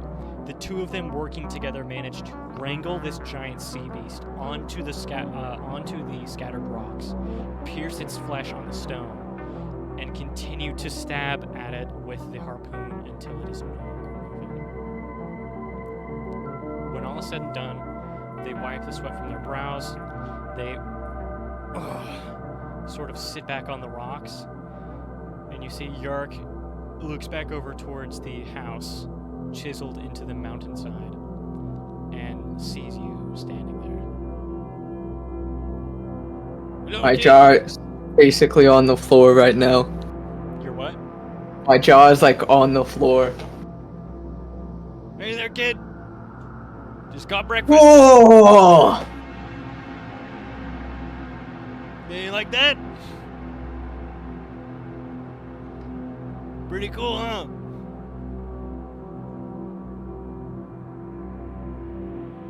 I run up there, and I just like stare at this giant sea beast. Oh, don't get too close to the water. Don't get too close to the water. Whew. Yeah. This kid is called fishing. Want to try? Can I? Yeah, right after I catch my breath. I don't feel so good.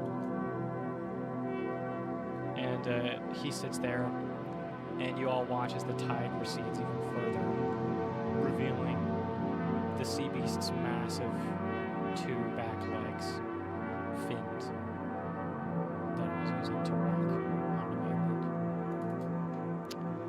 mainland. And once the tide is fully receded, enough that the entire fish is on land, they begin to pull it with the rope. Occasionally they'll wrap it around another rock and they'll pull that way, something called leverage. They try to explain it to you, you don't get it. And That's for nerds. yeah, they hoist it up towards the house and lay it on a massive platform that seems to have been carved into the rock as well. You hear whistling and clapping coming from above, and you look up. First time you've been outside. The cliff, it's high. It's too high. You look and you see stories of these buildings carved into the cliffside, the edge of the island. And a tiny speck in the distance, at your guess, is that tree. You fell from all the way up there. And you see crowds of these like mangy, dirty looking people. Some of them are like missing limbs. A couple of them are wearing like eye patches and bandages. They're all hooting, hollering, clapping their hands, cheering. The strangest thing. None of them are wearing their Treknik Nieve. Their gauntlets. They have none. They are ungloved. And you remember a story I told you once.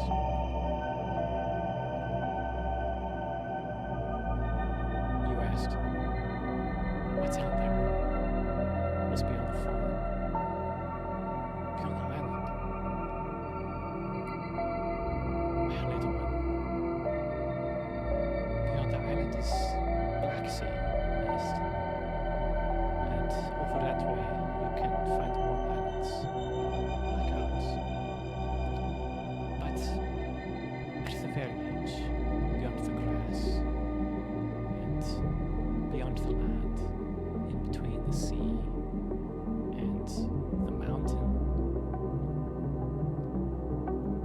there is a people. Those who can't live with us anymore have found a place out there. They are brave. Most of them. Some of them are cowards. But we need them.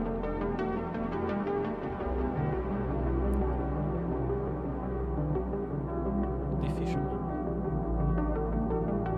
tamers of the Black Sea, and you yourself are surrounded by those very people.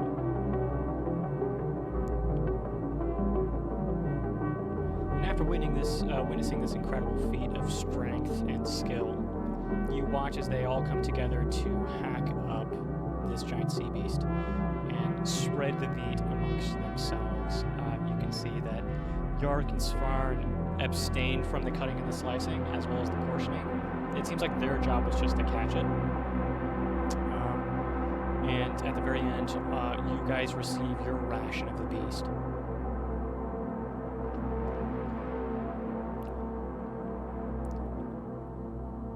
it slowly comes to pull in. Alright. Kid said he wanted to try. Let's give him a shot. Here you go. And he hands you a smaller hook. One that you can make a strength check to see if you can actually lift this one.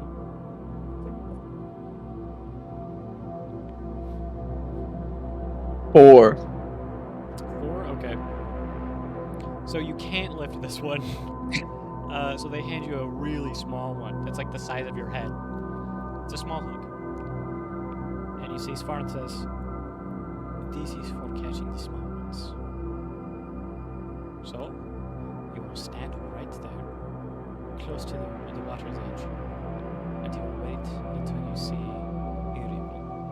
When you see that, then you will throw your hook, and if it catches, tie it to that rock. And he points to a jagged rock that sticks out of the ground. If you do that, it will stop the fish from running away, and you can pull it in that way. Okay? Okay. You walk towards the edge, hook in hand,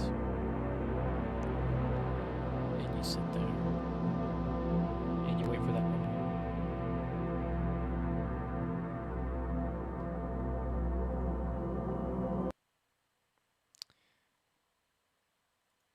All right.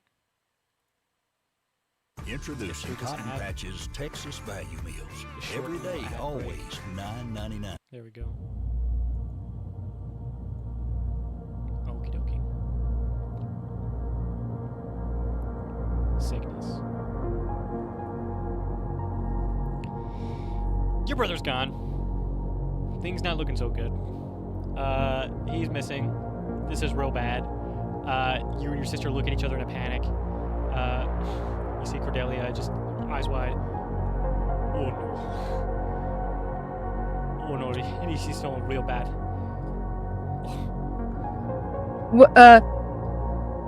We should go tell Mom. Oh no, we can't tell Mom. She's gonna find. No, it was mine. She looks extremely conflicted. No, we just find him. What? We just find it. Where would he would have gone? He couldn't have gone far. Yeah. Come on, let's look. Okay. Make a perception check or investigation. Okay. Okay.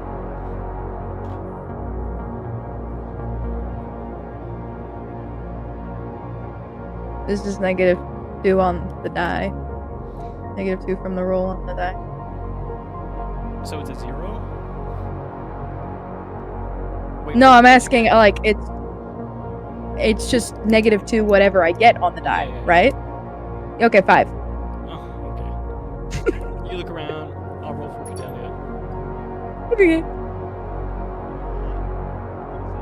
Oh, so bad. She got a 0. So you watch as Cordelia looks around, and she says, "I found him!" And you run over because you found nothing.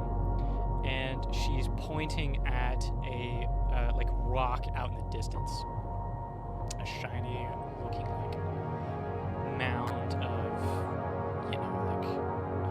natural iron deposit. I think he's over there.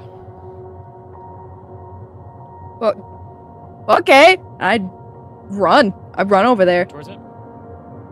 Yeah, As you we'll send it. closer and closer, you realize the rock is a lot bigger than you thought. You're still getting used to that weird distance thing where things are super far away and they get smaller and stuff. So you get close, you realize this thing's a lot bigger than you thought. It's about like 4.5 feet tall, so about twice the size of you, or like 3 times the size of you at this point right now. And you're like looking up at it, and you have a couple of options. You can either like go around, but you'll have to climb a little bit of a ways, or you see like some holes that maybe could fit your hands, like footholds that you could get if you just climbed straight on top of them. So you got a couple of options here for you. I feel like I could climb that. Okay. ahead and give me an athletics check to see if we can do that. All right. Come on. Hey, 8. An 8. Oh, that's pretty good. So you don't do that. The thing you're trying to do. Unfortunately, you stick your hand inside of this like handheld, and it's really warm in there, and you kind of manage to hoist yourself up, and then you stick your other hand in the other one, try and push yourself even further. What'd you just do? I rolled a 20. So, I was testing the dice. Okay, so yeah, sure, you managed to get your feet in these handholds. Oh, okay. And your hands placed on top of the beast, and you can hear footsteps running up behind you as your sister gets closer and closer, and then it stops, and she goes, "Oh no!" What? What? Don't move. And the rock begins to shake as you feel it crack, lift from the ground, and clawed like pincers drag across the ground from underneath it.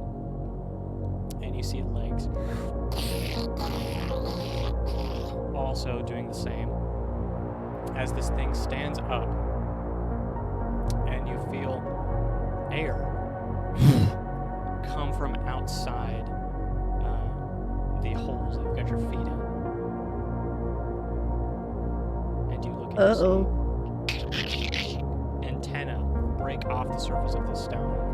What you had been holding on to originally, you kind of have to let go and grab on to its head or its shell as the eyes peer up and look directly at you.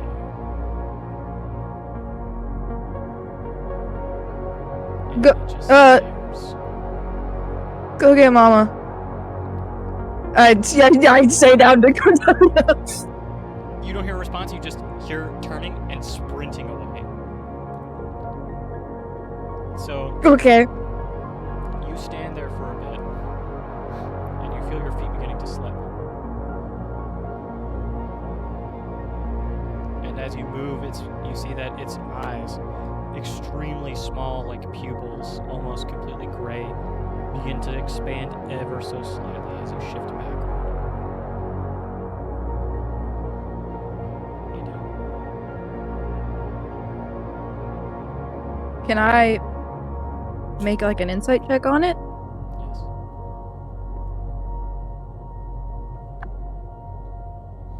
– 14. You feel it shaking a little bit, and you think it's scared.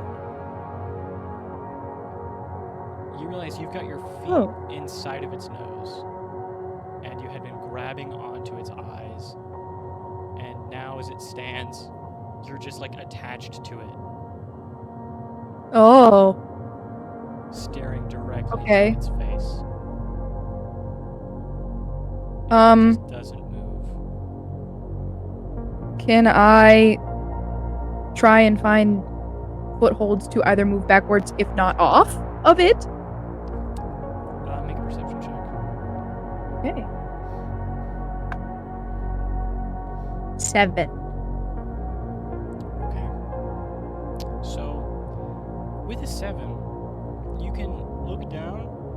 It's only like a 4-foot drop. If you just like hopped off. The only thing is, those pinchers on the ground. You can see them sort of dragging towards the front. Massive, gnarly iron claws.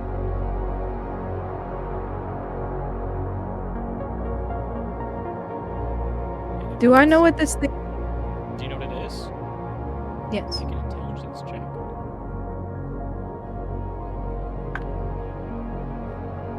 15. 15's not bad. So this thing's an iron-shelled crawler. Probably a baby.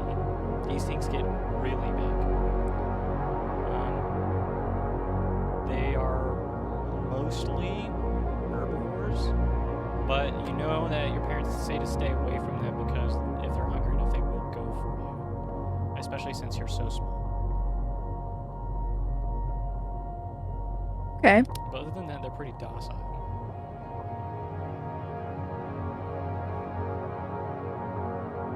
So, chances of it pinching at me very low. Depends on if you agitate it or not. I mean, it looks a little nervous right now. It doesn't necessarily look like it want. Okay. Okay. Could I climb up higher? You can. Does that look viable? I'm gonna try and climb higher. Make an athletics check. Hey. 7. Now make a dex save. Okay. 4. So here's what happens. Okay. You reach up to grab a handhold, and you're like too focused on its eyes. Your hands are just kind of like desperately grabbing around, and you find something semi like cylindrical. You grab onto it real quick, and it turns out to be a loose piece of this thing's shell, or like some leftover, something that had like been left over that had calcified and been burned on here. So you put all of your weight on that. It breaks immediately. You try to like lean forward again to regain your balance. Your feet immediately slip out of the nostrils, and you're just hanging on to, standing on to nothing for a second. And you fall down in front of the creature. Its eyes immediately, it looks down to peer over you, and its claws are on either side, slowly circling around. Its claws, what? You froze for me. Oh, its claws are like circling around you, slowly grinding against the ground. Okay. Is there a gap between the claws? There's So a we're gap in the between claws direction that's of very my small, house. and you see, looking that direction, very faintly you hear shouting, and then the sounds of rapid footsteps sprinting towards you. The ground almost shakes with each one of them. You've got like one action that you can do if you want. I want to try getting the fuck away from its Okay. claw. Make one more. Let's call it a dexterity check.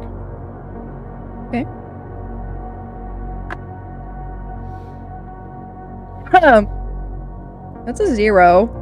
So what ends up happening is you take a step forward, fall into its claws, and you feel them beginning to close around you as they press against you either side. You look up, terrified, and you hear, "Not on my watch!" And you turn, you see your mother. Her foot stomps against the ground, and she launches herself into the air. In her hands is a pickaxe.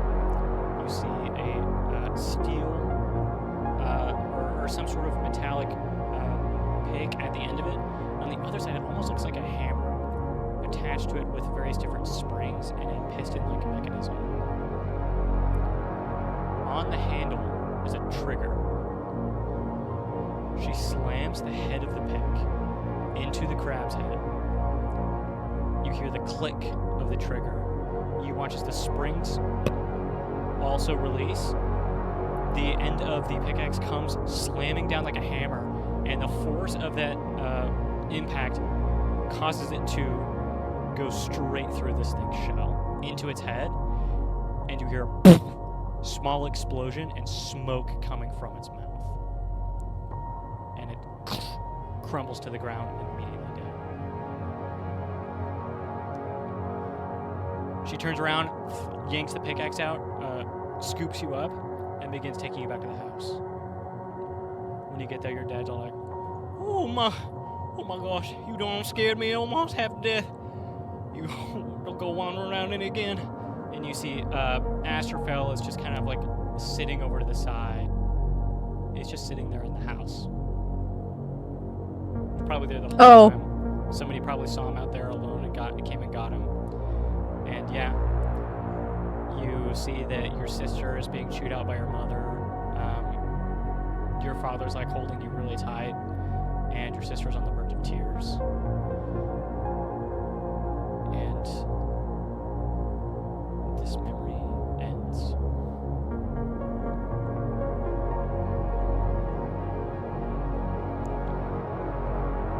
The next is a few years later down the line. There's talk of you getting a job. You're not entirely sure to do what yet, but you know, you're getting pretty old. You're about 8. It's time for you to start working, you know, bring in some money to the house.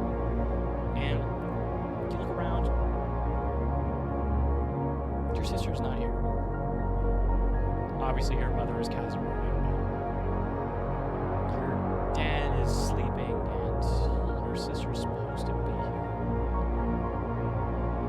Last time you saw her, she was talking with some friends outside.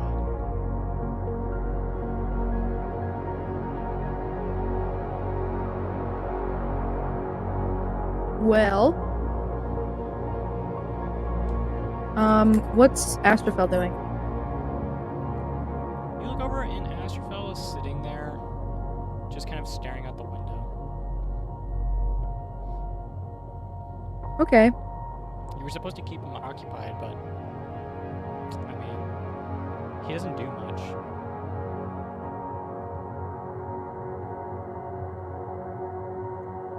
I mean, if my sister's supposed to be here and she's not, I guess if she was just outside, I'm just gonna go peek outside, see if I see her. Okay. You see Astrophel like turns and watches as you walk outside, and you look around. You can see him staring at you through the window like this. I make her. I like get up at the window. See if I can spook him. He just does it back. Like squish my face into the window. You know. He does the exact same thing. You look around for your sister and you can't find her. Make an intelligence check for me. Okay. Hold on. I'm gonna test a d20 really quick. Make sure that they're actually good. Okay. Okay, no, this is Roll the this. real roll. This is the real roll. I just wanted to see. Okay, not bad. 12. Okay. Alright, so with the 12, you think she's probably near a stratum drop. She's been hanging out with a group of friends from class that have been talking about going there for a while. She's like wanted nothing to do with it because obviously her mother's a Casablanca. She seems to avoid that subject a lot and doesn't like talking about the castle or diving in general. But you can see that they were starting to get to her in class.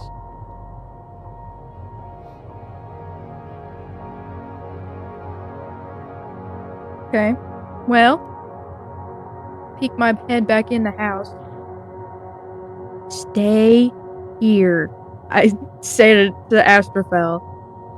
And then I close the door behind me. And I'll go check out a stratum drop. See if I can see her. Okay. So you make your way over to where the stratum drop is supposed to be. And you begin to hear voices. People are like talking. And all of a sudden, you hear, "Oh, I know why you don't want to go. You're a coward. Just like your daddy." And you hear the voice of your sister, Cordelia. Before is no coward. He works from home because we are home. And that's none of your business. He says, "Oh, that's ain't what I heard. I heard he used to be a member. And he quit. Because scared. You're probably scared just like him, raised by him. Jesus. Give me a rope. Coming up over the hill, you see your sister is tying a cord around her waist. It's connected to a loose-looking hook on a rock. Again, this is a chasm drop. They used to use these to dive. They do not anymore. They take paths now. These are, decades outdated. They haven't been upkept. So these are really dangerous. You're not supposed to go near these. Your sister looks like she's getting ready to do a mock dive. You can see at least 40, 50 meters of rope there.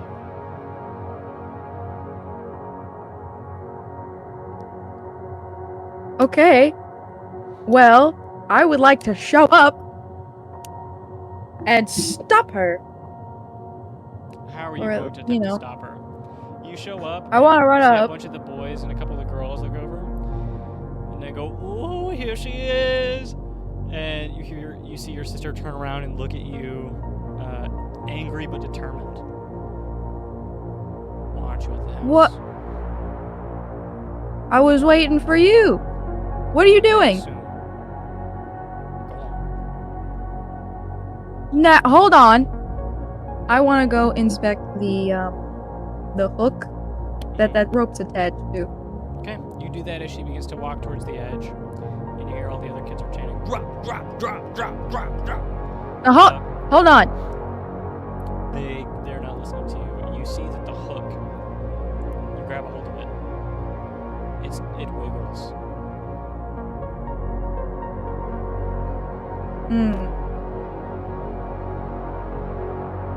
I want to go run up and grab her before she jump. Okay. Make an athletics check.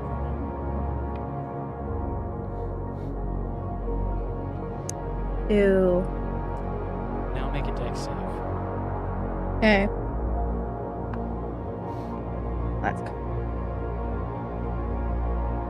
11. So with a 2 and an 11, you run up, you try to grab her, you can't, as she turns around at the last moment and sort of, without thinking, ducks out of the way. Ahead of you is the drop. She was standing at the edge. You look down, turn to catch yourself, you grab onto the closest thing you can find out of instinct. Your sister's arm, and you pull her over the edge. As the kids go, "All right, that's enough," and you both fall over the edge. They go, "No! No!" and they all begin to scream as you both plummet.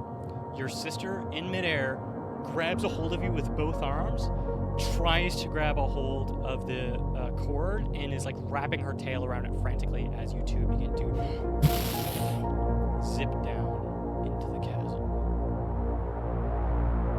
5 meters, 10 meters, 15, 20, 30. The cord is longer than you thought. 40, 50, 60.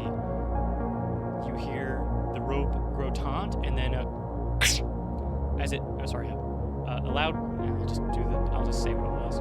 A loud metallic snapping sound as the hook comes free, stopping your fall briefly before you continue your descent. 80 meters, 100 meters, 120, 140. And you look and you can see the wall is now growing close enough for you to grab a hold of it. I would love to try and do that. Your sister's going to help you. Make another athletics check with favor 3. Okay.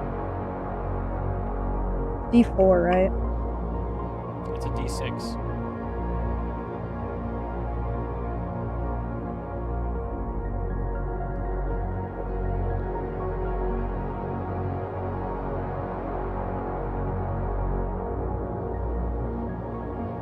$21. Okay. With a 21, you both jam your tails and grab with your hands furiously at any crack and crevice you can find, and eventually you grind to a stop. And you just kind of hang there. Your sister is gasping for breath. What the hell is wrong with you? And she like punches you. What's wrong with you? I wasn't gonna I actually do the same it. thing. Well, why'd you pretend? They were gonna stop. You know, damn, they don't. No. They don't. Oh my gosh, they don't actually go through with any of this stuff. Well, I didn't mean to fall. I didn't mean to bring you. I didn't. What did you mean to drag me with you? Because it looked a lot like No. you grabbed my arm. You were the closest thing. The closest thing? Yeah, that's right. I was the closest thing. How did you get there so fast? And what were you doing? Were you trying to tackle me off? No, I was trying to stop you. By I was gonna tackling tell me you off? that the rope. You two. But no, I was. You just argue in the blistering heat. You turn in the bluish glow of burning sulfur as the drop continues below you. This is supposed to go for like hundreds of meters. You managed to stop yourselves before you got too far. You're at stratum level, probably negative. So, it's dangerous, but not impossible to get back from. Think. How do you get out of this?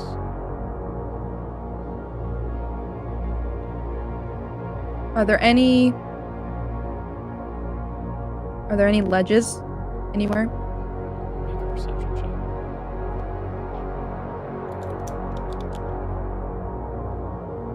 $16. You spot a ledge. One wide Where? enough to fit the both of you. Right over there. You can Is try- it you easy can to try get climb to? It's pretty easy to get there. Yeah, you can just climb to it. So the both Okay. of you together, I won't make you roll for it. The both of you together manage to stop each other's follies and get to the ledge. You both gasp, collapse onto this edge, and you sit there for just a second or two.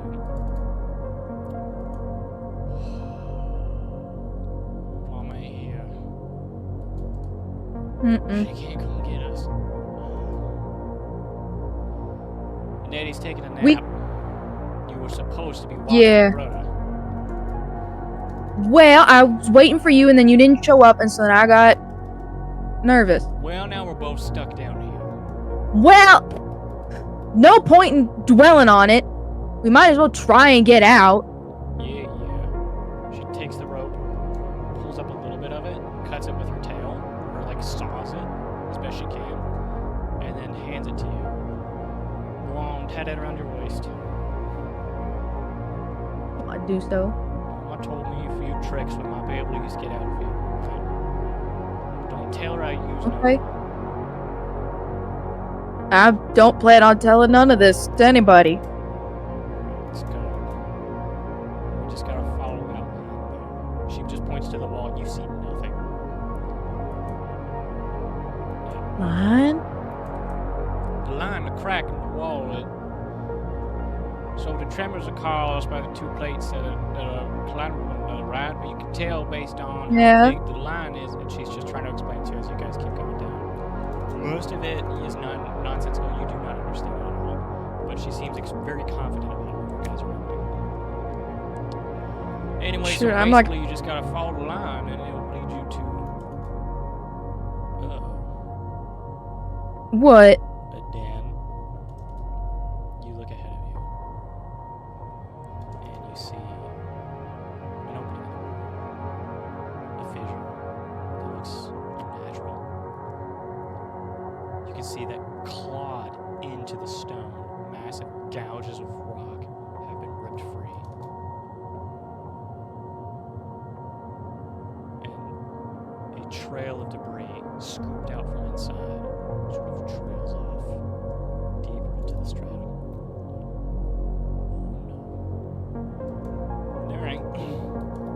There ain't supposed to be a den this far up.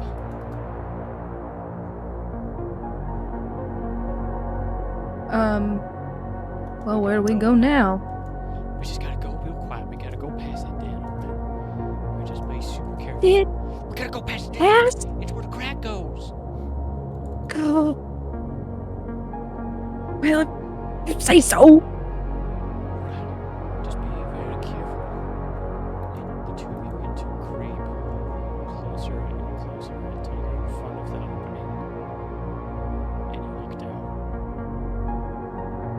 into this just wall. And you see piles of clumped metal, purified, coming from the floor. Dents are at the bottom. It gets smaller as you go up. And they seem to be sort of stacked alongside the walls. And beside it, in areas that look like they've been scraped away, you can see the remains of something faintly blue. Something you recognize. It's mold. But you can't tell if it's fresh. It looks like it's been removed. Most of it for a while. Looks like it hasn't been home in a while. She breathes a sigh of relief. And then you feel the ground begin to rumble.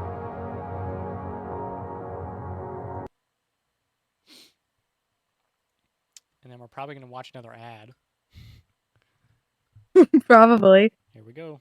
Introducing Yep. Cotton Patches Texas. Knock, knock. Frontier Fiber. Today, always $9.99. All right.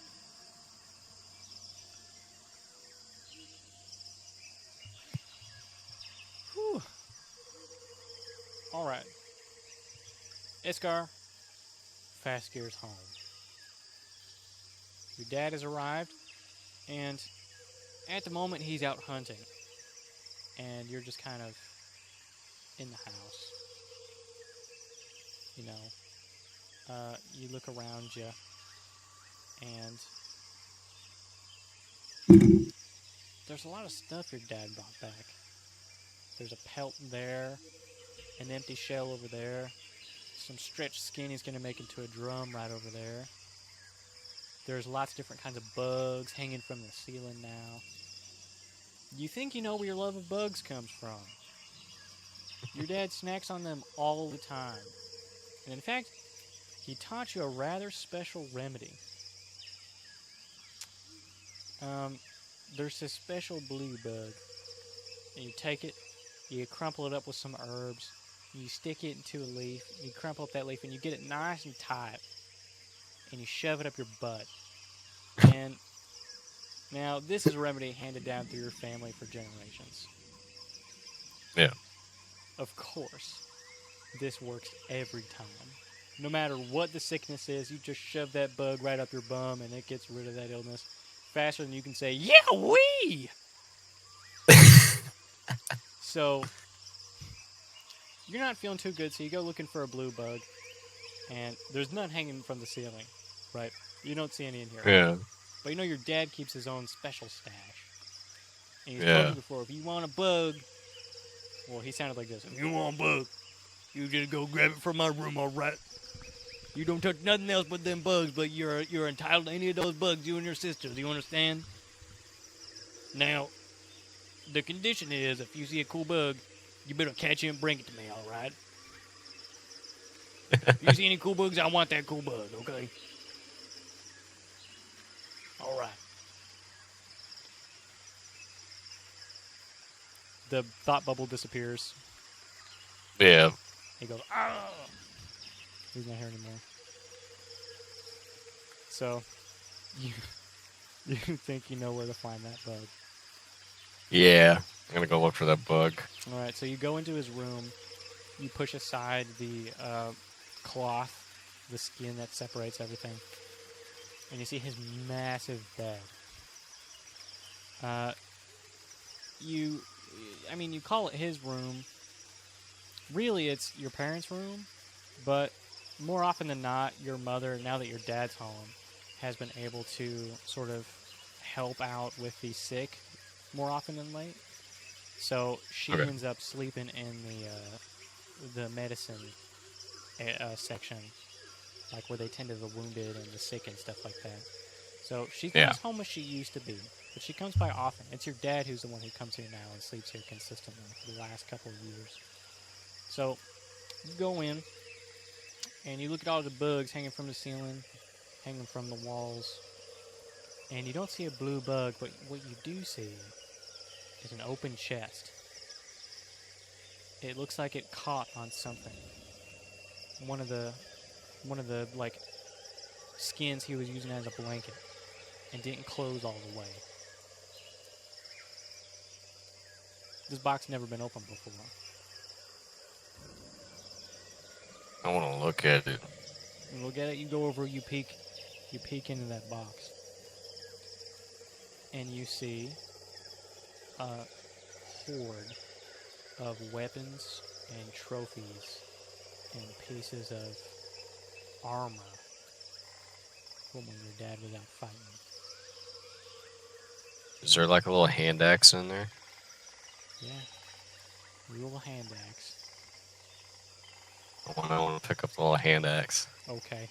It is perfect just for you. It's like your size. Yeah. You pick that up. It looks like this thing was roughly forged. It's very primitive. It is metal, but attached to the like handle is like wrapping, and then the handle itself was like bone. That's got various different charms hanging from it. And you can tell your father was wearing this on his person when he came to visit. You remember because of the way it sort of jingled around. And you hold it in your hand right now, and it fits perfect. Yeah. Since I'm a little distracted, I want to start like practicing with it. Okay. So you Imagine all the cool stuff my dad does when he's gone. make a performance check, man.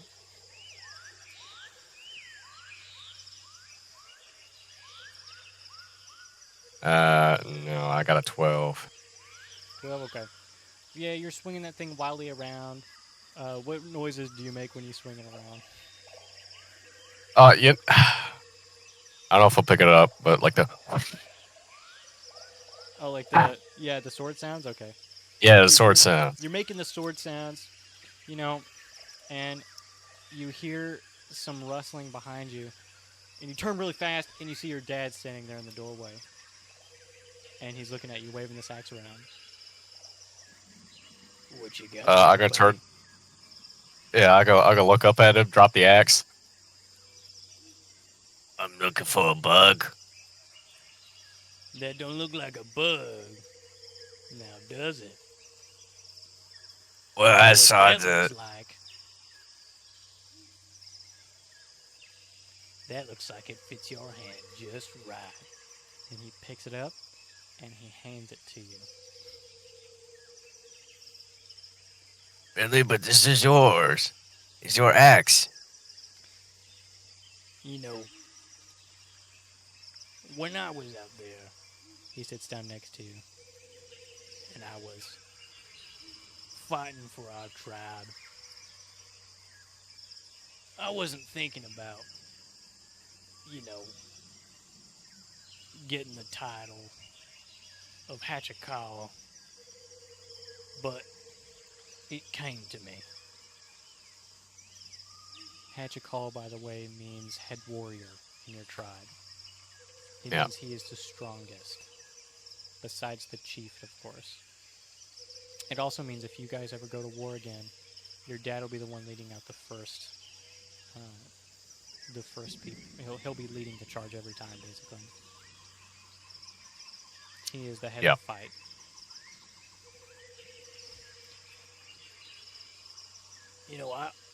I lost a lot of friends out there. They were brave. Very brave. And when I lost those friends, I would just think about what we were fighting for. And how much it was worth dying for. He puts a hand on your shoulder.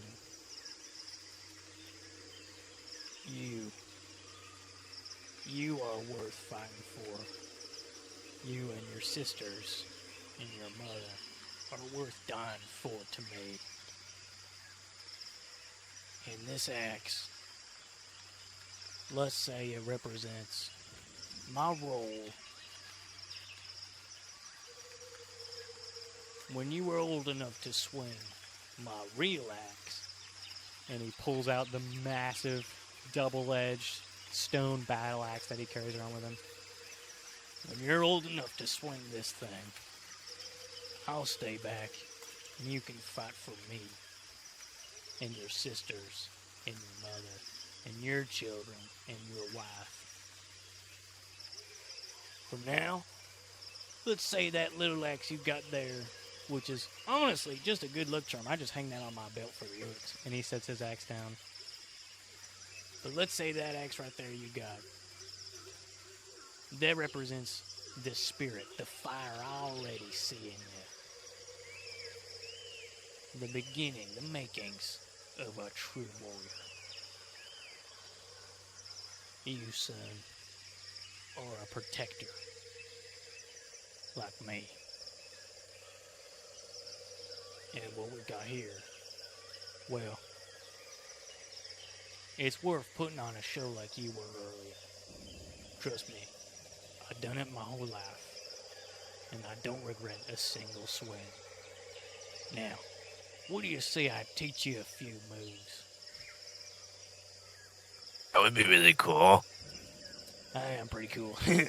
And he gets up and he teaches you, alright, so you're going to hold it like this. Oh, no, your hand's in the wrong spot. Well, it's a one-handed, so you don't need to use both hands. Well, you're holding it upside down. Well, it's backwards. No. Just give me your hand. And he takes her hand and he positions it. He's like, okay, this is how you hold it. Do not hold it any of those other ways that you did. I didn't even know you could hold it that many different ways, but regardless, you're going to hold it like this, and then what you want to do is you bring it back, and to get a good swing, you want to put your whole body into it. You want to use your tail as a counterweight, right? So you're going to position it on the other side of your body, and you're going to twist, not swing. You're going to twist, and when you come around, your tail's going to come around, and it's going to hit so hard your opponent won't even know what got him. Alright? Yeah. Try it on my bed. Try it on my bed there. Don't tell your mom. Okay.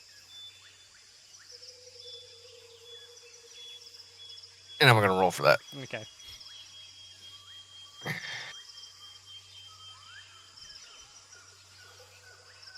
That is going to be a 17. With the 17, you bring the axe back like your father said. You get your tail coiled around your front, and in one fast spring motion, you twist your entire body, your tail comes out, swings to your other side, and with the force of your entire tiny little body, you manage to bury your axe into the bedpost. Not quite halfway through, but pretty deep in there. And he goes, "Mom! Huh! Holy shit! Did I do it? Yeah, you did. Let me get that other. Oh my god, it's really stuck in there." And he pulls it out, and he goes, "Oh my." You know, when I was your age, I used a club because I wasn't really, I couldn't really get the position of the blade right. But I think you're actually too good with this. I gotta put this away. Your mom's gonna kill me. And he puts it back in the chest, and he goes, "Now don't touch that again until I can convince your mom you're responsible, and then I'll give it to you." And he looks back at the giant cleave he just made in the bed. And he's like, "Good lord, I can't. How did you even do that?" And he picks you up and he carries you outside. And he's like, "Oh yeah, what bug were you looking for?"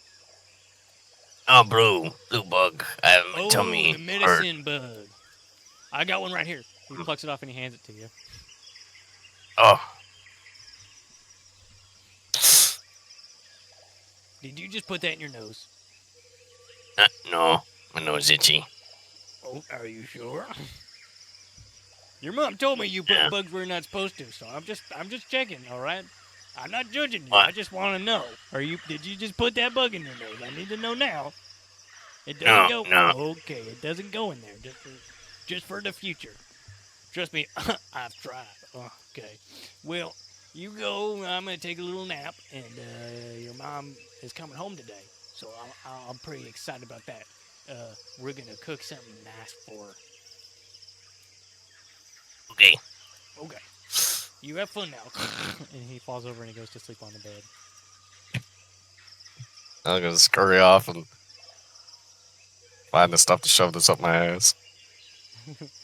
You find a nice quiet spot in the woods to push this bug up your ass with, and you, as you're doing so, you hear voices a little further on beyond the brush. You hear, yeah, that's right. Yeah, no, my dad's the best warrior in the whole village. My dad's the best warrior in the whole tribe.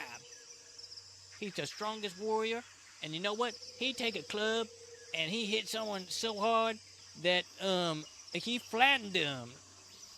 And another kid's like, that's pretty cool. My dad, he's so strong, he picked up a tree and he threw it across the river. And another kid goes, ooh, that's pretty strong.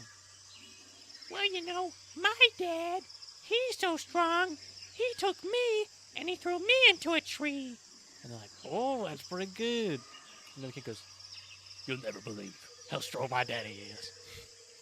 My daddy, he's so strong. He threw my mama up into a tree.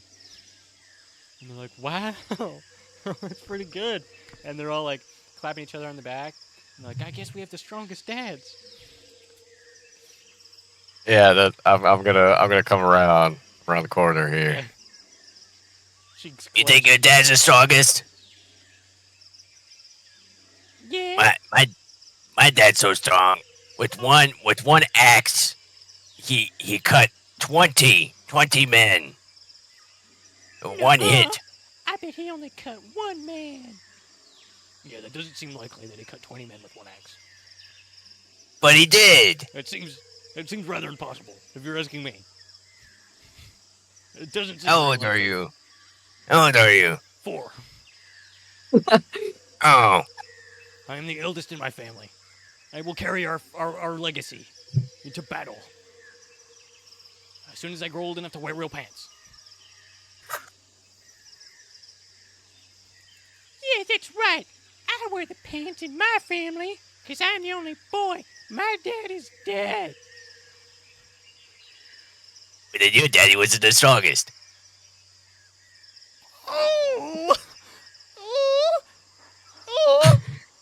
Oh! He begins to cry. Look what you did. You jerk. He hits you. Wait, no. I'm sorry, I didn't mean it. Your dad's probably a pathetic loser. Yeah, that's right. No. My dad's probably a loser. My dad isn't loser. Oh, really? I bet he's never even swung a weapon in his whole life.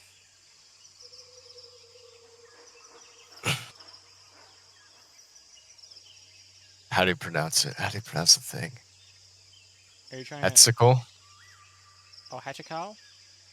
Hachikal. Yeah, that's what it was. Oh, my daddy's the Hachiko. He's the strongest. Your Yeah. dad's a Hachikal? Yeah.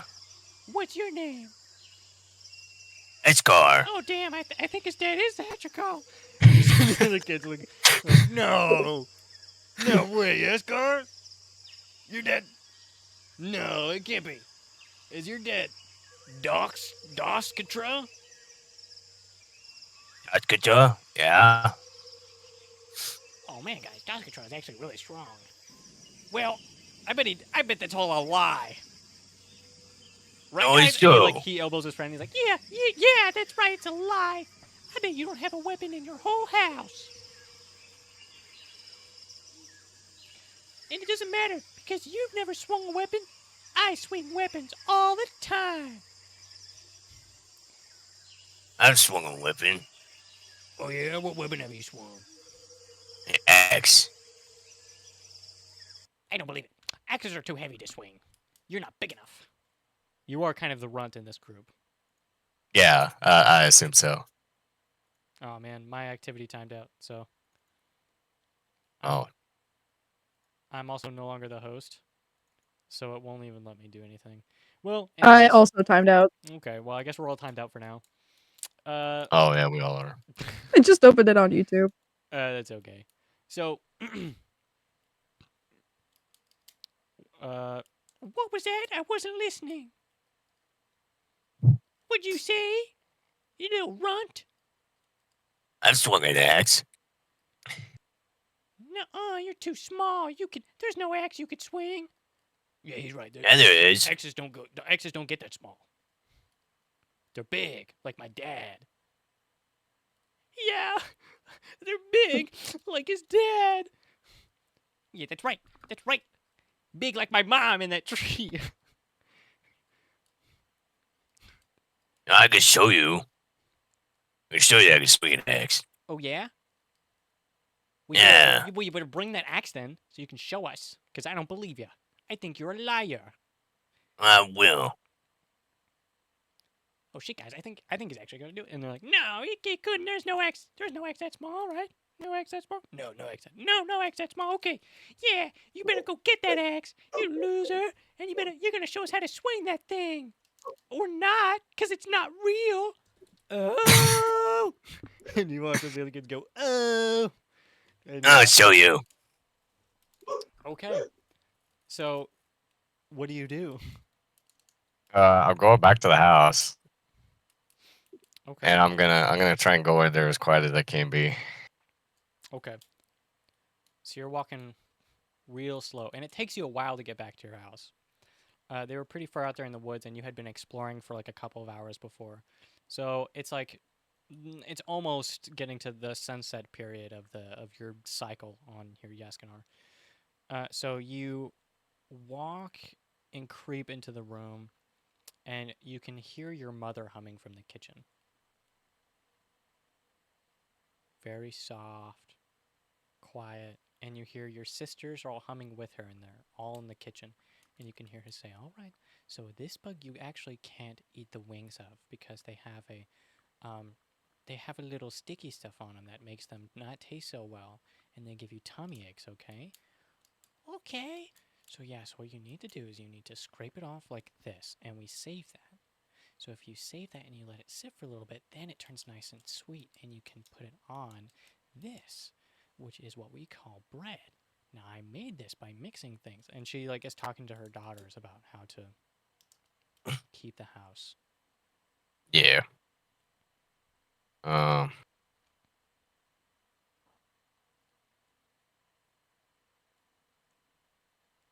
You see her father's room. Yeah. What are you Kind of doing? peek my head in there. Okay. You see him lying on the bed snoring.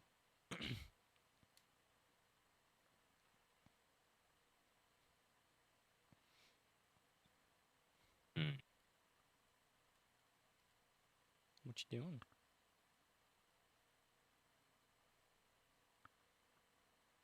And then you put it in like that and you stir it.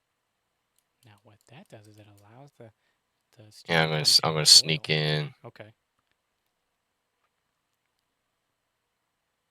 You see your father's chest slowly rises and falls with each heavy breath. And I wanna try and see if that chest is still open. He left it open, yeah. Okay, I'm gonna go over there and see if the little hand axe is there. It's at the very top, man. Okay, grab it. Okay. On your way out, make a stealth check.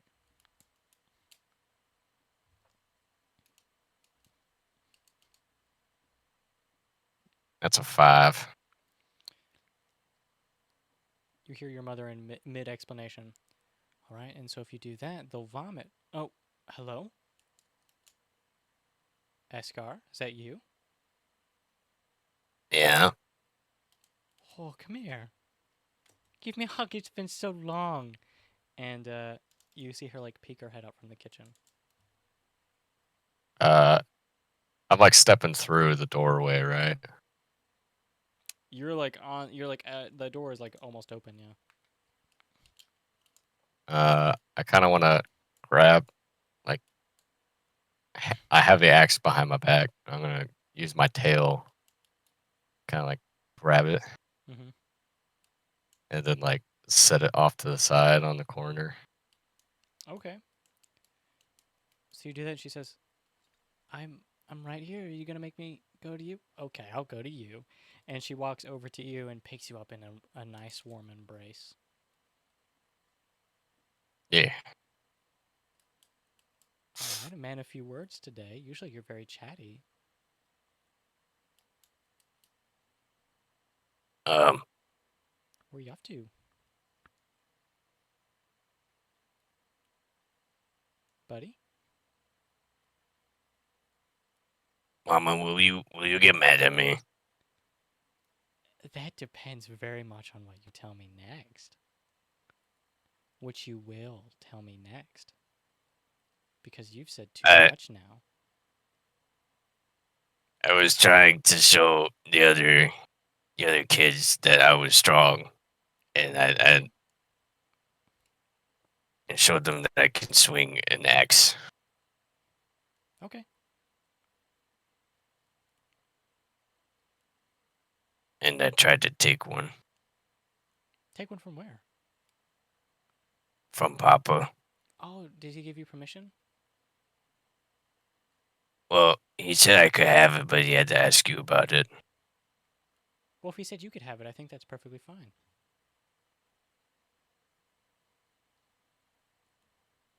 Then, oh, I guess it's okay. Yeah. Okay. All right. I'll let him know it's okay. In the meantime, Okay. have a good time. She like pats you on the cheek and she goes back into the kitchen. Okay, I'll go grab the little hand axe, and I'm gonna go back out, I guess. Okay. Are you going back to where the kids were? Yeah. Okay. So you run out there and you see all of the kids are like kicking rocks in the spot you left him at. And one of them's going, "Oh, my dad could kick this rock so far." No, my dad could. No. And you show up. Oh, it's that kid. I am back. Yeah, it's that kid. I'm gonna show you. I'm strong, Oh, and really? I can swing an axe. Oh, really? Yeah, and I'm gonna have the axe in my hand. Uh-oh. He's got a weapon. I'm not Uh-oh. gonna hit you with it. Okay. Yeah, I don't I'm know gonna if I show believe you. that. We've said a lot of mean things to you. I'm kind of worried about my safety.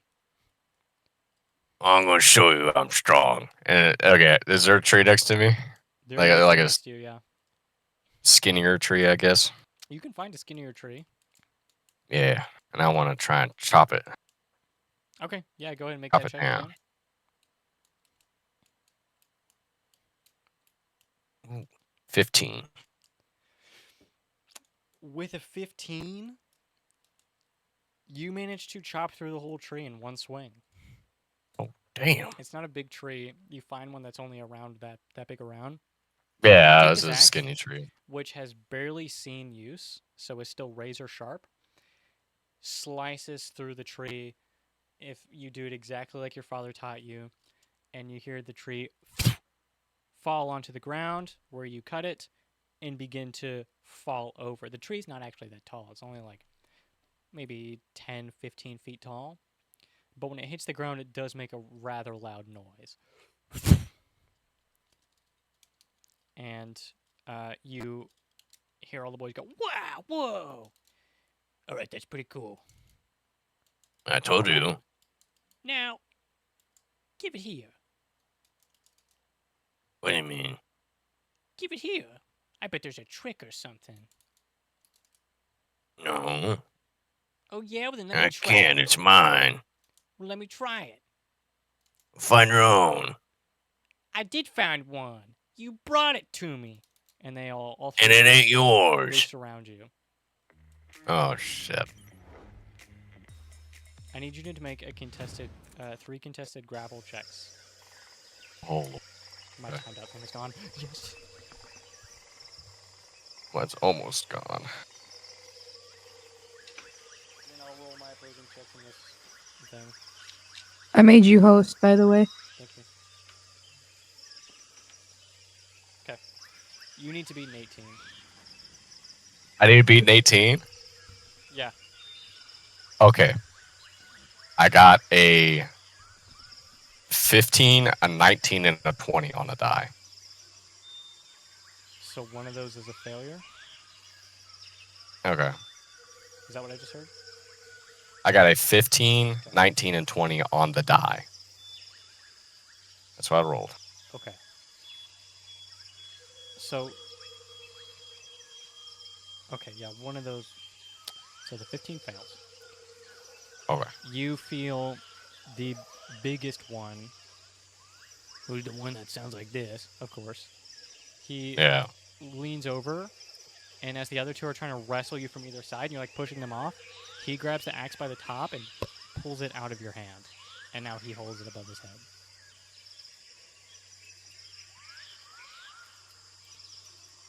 All right, guys. Well, now watch me use it. And the other two like let go of you, and they all follow him as he goes down towards the sound of rushing water. Hey, give that back. That's mine. I'm going to follow him. We're finders keepers. And he keeps going into the woods.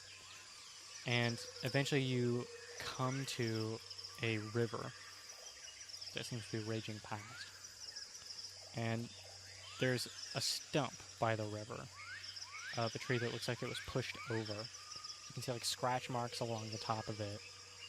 And there's a couple of more trees like this, sort of leading over that way. And he takes the axe.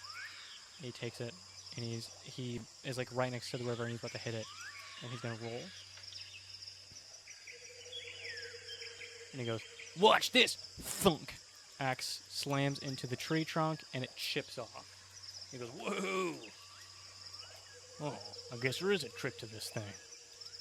And he sort of grabs it with both hands, and he's gonna try it again. Again, it bounces off. This time, it almost leaves his hand. Whoa! All right, and then one of them's like the smallest one's like, let me try. He's like, all right. He hands it over to him, and this guy's gonna make a go for it. It bounces out of his hands, and it falls into the river.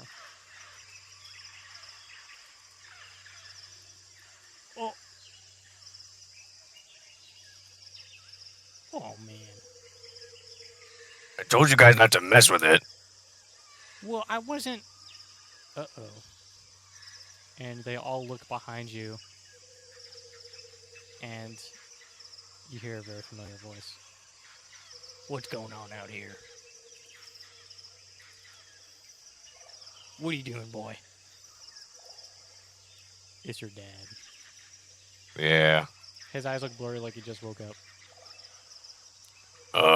Your mama said you came out here with that axe I told you I was going to talk to her about. Now, you know I said Yeah. I was going to talk to her about it. You know what that means, okay? So just give the axe back.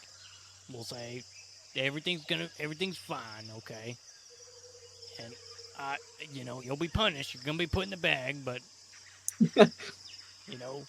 you won't be in there that long, okay? And I won't swing you around like I did last time, okay? Oh, one of them threw it into the river. One of them Into what? the river. He turns. You It- turn it- and you look. All of them are running away into the woods. One of them fellas did what now? They took the axe from me, and then they went to hit this stump, and one of them didn't know what they were doing and flung into the river.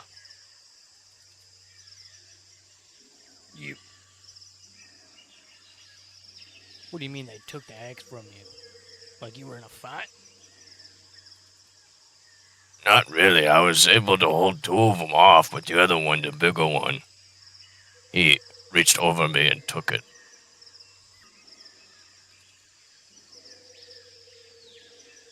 Come with me. You see that on his face is a look of like extreme disappointment. It's the first time you've ever seen that. He turns around and he just tells you to follow me. Just I'll start following. Alright.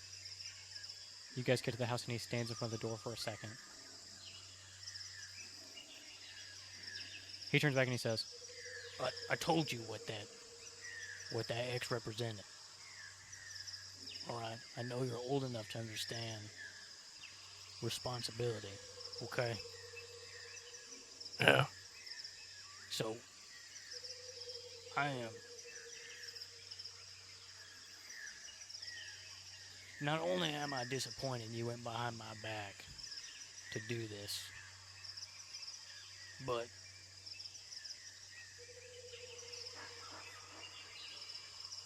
Escar, this brings shame on your family and your mother, okay? So when we get inside, you're not gonna eat. You're gonna go straight to your room. You're gonna go straight to where you sleep. You're gonna lay down, and you're just gonna sleep, okay? And I'll tell your mother what you did. You understand?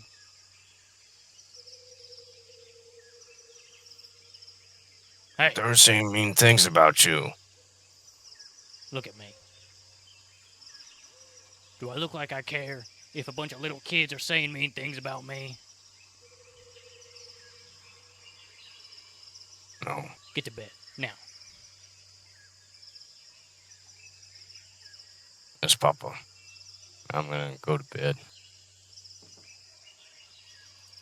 Alright.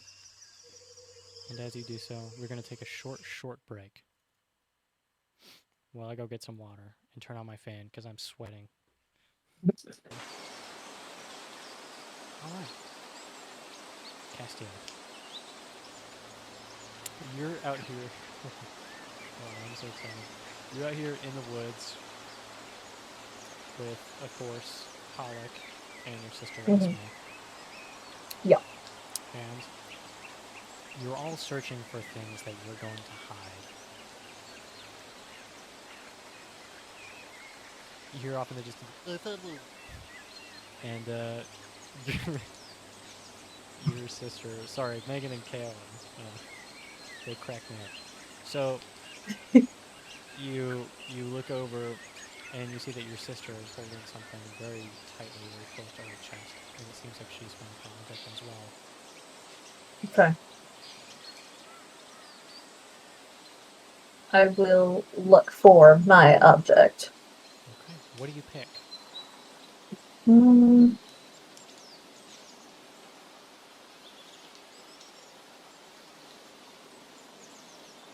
I'm probably looking for like a cool rock. Okay. Right, something distinct, something with like cool speckles. Yeah. You can find yourself a pretty cool rock. Yeah. Something nice, and it's got like almost like a geode. It's got little crystals jutting out from it. Very pretty. What color do you want it to be? Pink. It turns to pink. What color did you actually want it to be?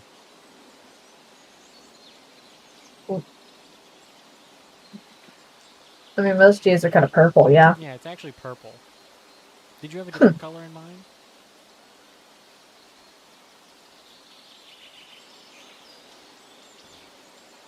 Blue. It's actually blue. Ooh. Have we settled on blue? Go back to pink. It's pink again. You could have sworn it was... No, it was pink the whole time. So, you take the rock, and you hold it close. And all three of you meet back up. Oh yeah, so I got the best one. This is totally gonna...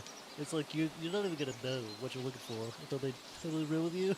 It's like super inconspicuous, but not too inconspicuous that you would never find it.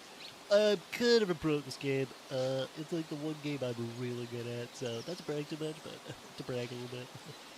You see, Esme goes, I don't doubt it. I just picked something that I liked. Trying to make it too easy for me.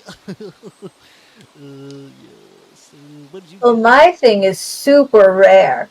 You're not gonna find anything like it. So you don't understand the game at all, then? Is kind of what I'm getting. No, I found something cool that you wouldn't even think to look for out here. Challenge accepted. My mind is already going through all the different things that I would never think of, and because I've thought of them, now it doesn't count. So you're already one step behind. Oh, what's that sound? I'm taking another step forward. Now I'm 2 steps ahead, and now you're 2 steps behind. You better look where you're stepping, because you're gonna trip and fall. I am not gum. How dare you say that? This is the voice I was doing before, right? Yeah, Yeah, it's gotten more gub-like the more you a little go. gubby. What are you talking about? I'm just a little bullet. Okay, Tiny, tiny little bullet. it all bleeds together at this point. And finding things. Anyways, Okay, better. There you so go. like, yeah. So I'm just gonna go hide my things over there, and whatever you pick, I'm not gonna have anything to do with it, okay? Okay. Because now we're playing mind games, and you'll never see it. You'll never see it coming. Alright. Okay. Because you're so good with your brain. Thanks. Wait, did you really think so? Esme does. And I'll go hide my thing. You do? Yeah, yeah? And he goes, oh my gosh. And you run off into the woods, and you go to hide your object.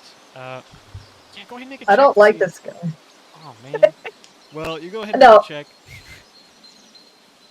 Sam, love him, because Steve thinks he's a nerd. His brother thinks he's a nerd, too. But I will help my sister out with her crush. Okay. What? I'm not... Stop. Also, I rolled so bad. What'd you get? It's a 4 on the die. So Okay. 2? So, you go to hide your object. And when you do so, you basically, like, find a tree. And the rules are you can't put it in the ground, it has to be accessible, and you have to be able to see it from at least one angle. Those are the Right. rules. Those are the rules. So you find a patch of grass in front of a tree, and you just plop it in the patch of grass near the base of that Mhm. tree. And you're pretty confident that if they see that, they'll just think, that's just a crystal rock just hanging by a tree, and then they'll move right on past it. And you've got this game in the bag. And you go back, and the other two also, they run back up, and you notice that they're together. And Esme's kind of giggling a little bit, but they've both hid their things. And yeah, he's just talking about. Yeah, so I told him to.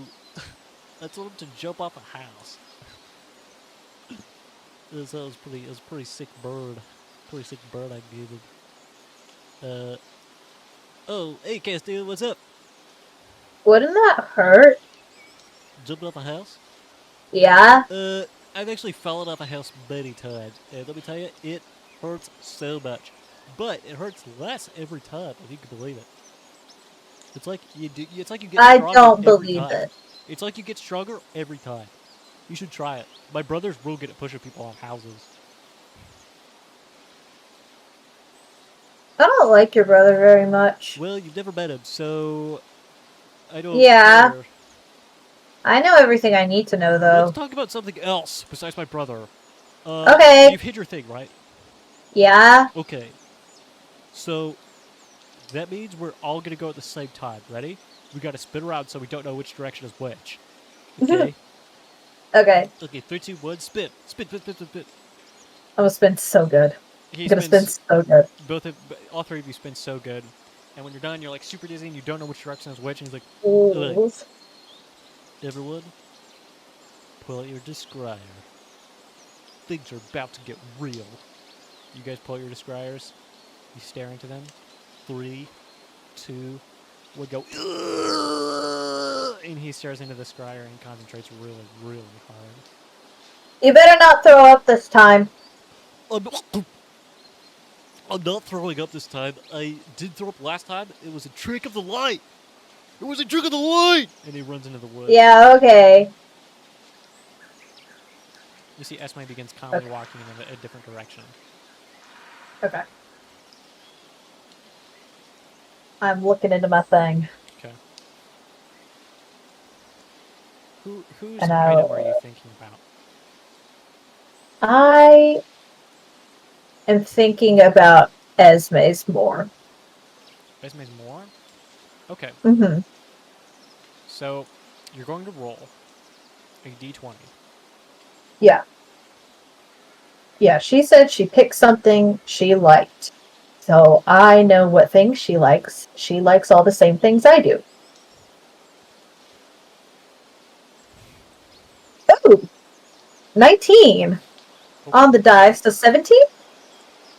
Yeah, okay, so you stare at the edge of this describer Mm-hmm. and you concentrate really hard, harder than you've ever concentrated before. And you can almost see, as your eyes begin to like cross, a vision, almost like a refraction in the air, like a rainbow. Very faint, very see-through, but if you concentrate really hard, you can see a hole. A very familiar looking hole. You know exactly where this is. Okay. It's the pit your father took you to a few years ago.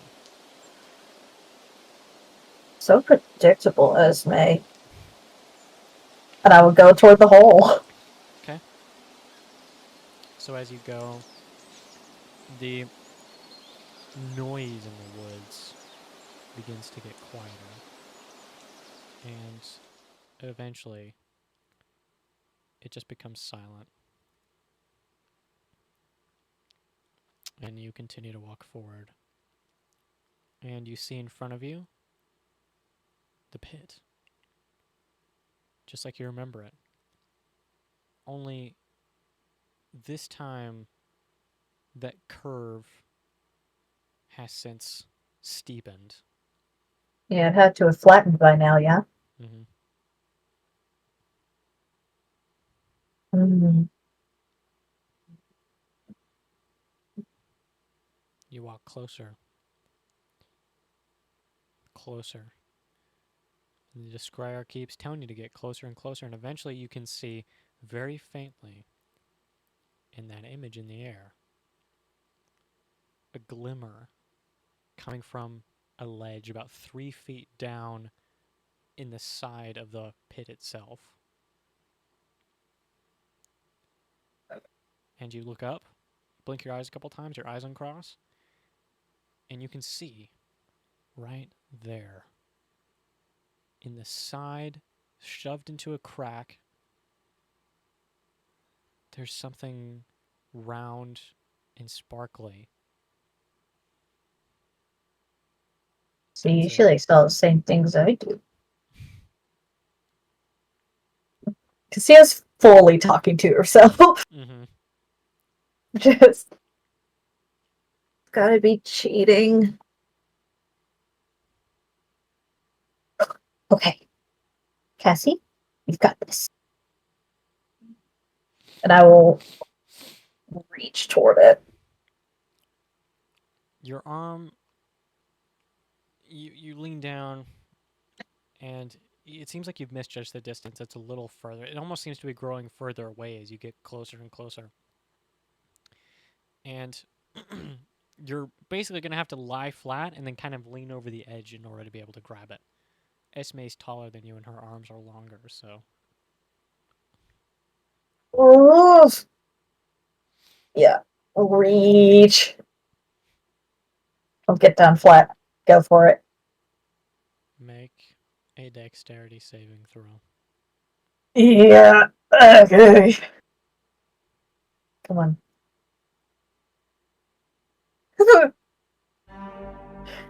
Yeah, my dice know exactly how this memory went. That's another 2, baby. 2 total. You lean down over the edge. Your fingers graze something sharp, something prickly. You try to wrap your fingers around it. You have to lean further and further and further, and then it's tough to get out. So you put a hand on the stone beside you. You begin to pull and pull, and suddenly, a gust of wind pours down into the hole in the ground, almost as if it's taking a breath, and you're pulled inside. Fingers barely manage to wrap around the stone, stuffed into the wall, as you're completely dangling from the edge. Castilla screams, like as loud as she can, just like Papa told her. You scream as loud as you can, and you hear from deep in the woods, "Oh! What? What do you want? Help! Help! What? Oh, God!" And then you hear muttering as Halleck bursts through the woods. You hear his voice. Where the heck are you? I'm in the hole! Oh, my. This is not good. And you hear the sounds of your sister coming in, and she says, "Oh no, you weren't supposed to fall in! You weren't supposed to fall in!"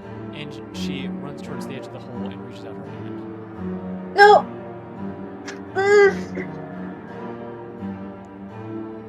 Now, Crom, you twirl this hook in your hands, looking out to the Black Sea. As the mist begins to creep closer, you see a ripple in the water. Yo. I'm gonna reel it in. You throw the hook. It catches on something. And you begin to tie it around that rock they told you to. But not fast enough. Make a strength check.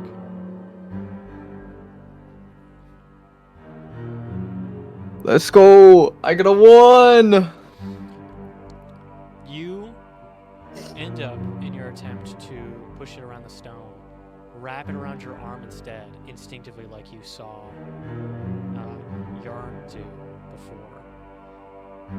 And it yanks you forward. Your feet leave the stone. You watch the surface of the glossy water come closer and closer before it hits your face and you're pulled under the surface. Cygnus, you and your sister creep across the entrance to this moonboat tower, and you can feel the ground rumble ever so slightly.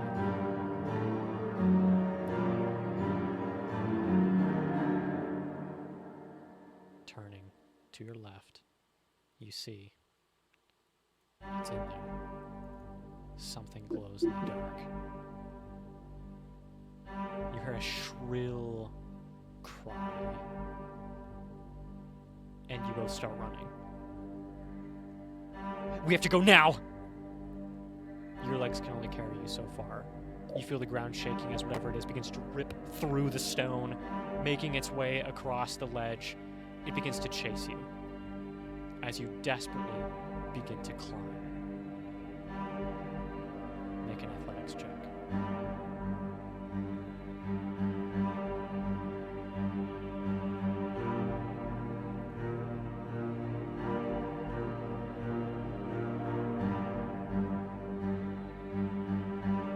Oh, I forgot I was muted. 15!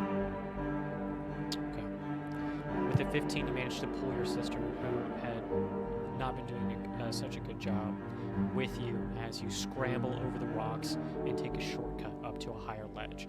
You continue to do this several times, and again you hear it behind you, roaring in the distance. Its growl echoes, the sounds of its claws ripping through the stone.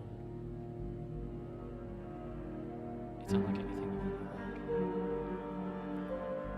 Eskar, you lie in bed, and you hear a shout coming from the woods. It's dark. Your parents are asleep, your sisters are asleep, but you've been in bed longer than them. You're at this point fully rested. The cries wake you. Help! Help! And that didn't pick up. Cries of help.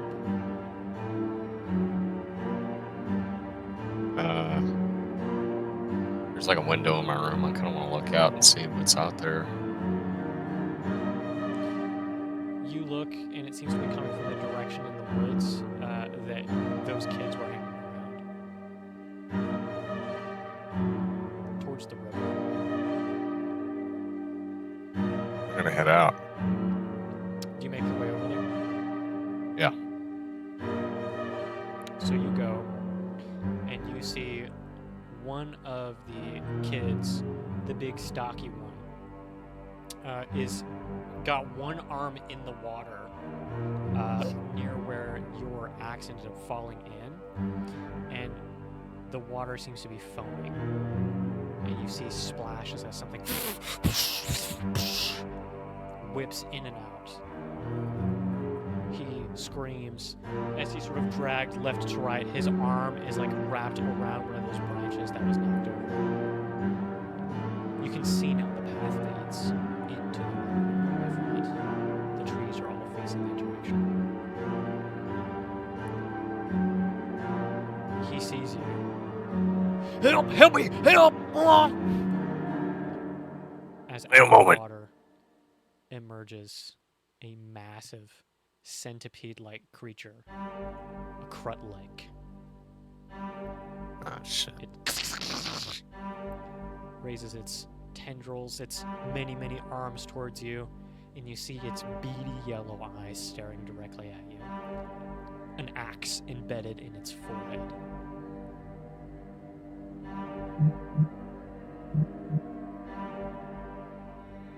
He cries for your help. What do you I'm gonna say? try and help him.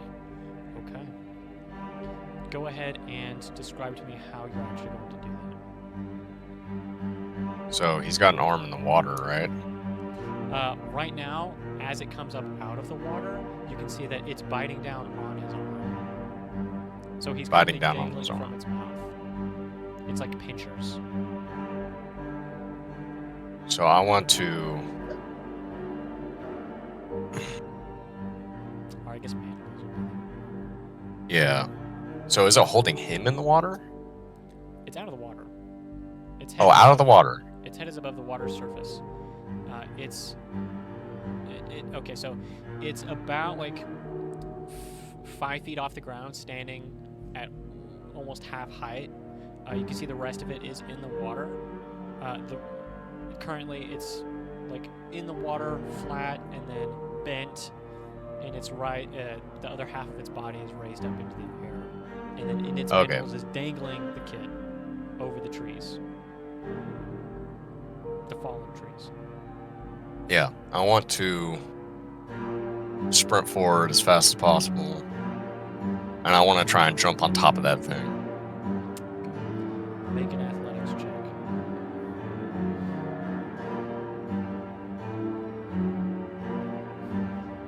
And 20. With a nat 20, you sprint. You manage to use one of the fallen trees as a springboard. You grab onto his other arm, swing around, and with a natural 20, you can actually grab a hold of your axe and twist it. It screams in pain, drops the kid, who then falls on the ground and begins running towards the woods. I'm gonna go get help! And he sprints away, leaving you alone. Okay. Cassio, I need you to make me an athletics check. Okay. To maintain Oh, 'cause- hold while the pit tries to suck you further in. Okay. 8 total? With an 8, you lose your grip as you reach for your sister and fall about a foot deeper before again your fingers barely scraping across the rock manage to find a crevice barely enough to keep you holding her. Your sister again begins to scream. She shouts, "I'll go get help," and runs. You see Halleck then sprints over to the side of the cliff. He puts one hand on top, sort of puts a leg over the side, and then tries to reach No. towards you. Don't worry, I got really strong arms. Oh, my No! arm! You've been playing punchies too much! I'm using my good arm and my good leg. And he extends his leg towards you, which is just barely long enough. You could try to catch onto that too as well. Ooh. I don't trust that. Okay. You could try to hoist yourself back up to where you were before. Okay. That I trust a little more. Okay. Another athletics? Yes. Okay. Better. 10 total. Okay. So you managed to just barely, with both arms, push yourself up, and when it comes time to grab onto that rock, you do so with one hand, but your other slips, and you're now hanging from one hand. Am I helping? Kinda. Am I helping so good? Here, grab my leg, and he kicks you in the head. Ow! Here, grab Back on quickly. up! Is that your head? He kicks your head again. Stop! I'm sorry. Back up! Okay. He crawls back over the ledge, and again, one-handed, you hang. You feel the wind begin to grow stronger. Crom. The water is pitch black. You can't see anything down here. You can't even tell where the light of day comes from. You lose your sense of balance, your direction, up and down. All you have to go off of is this rope tied to your arm,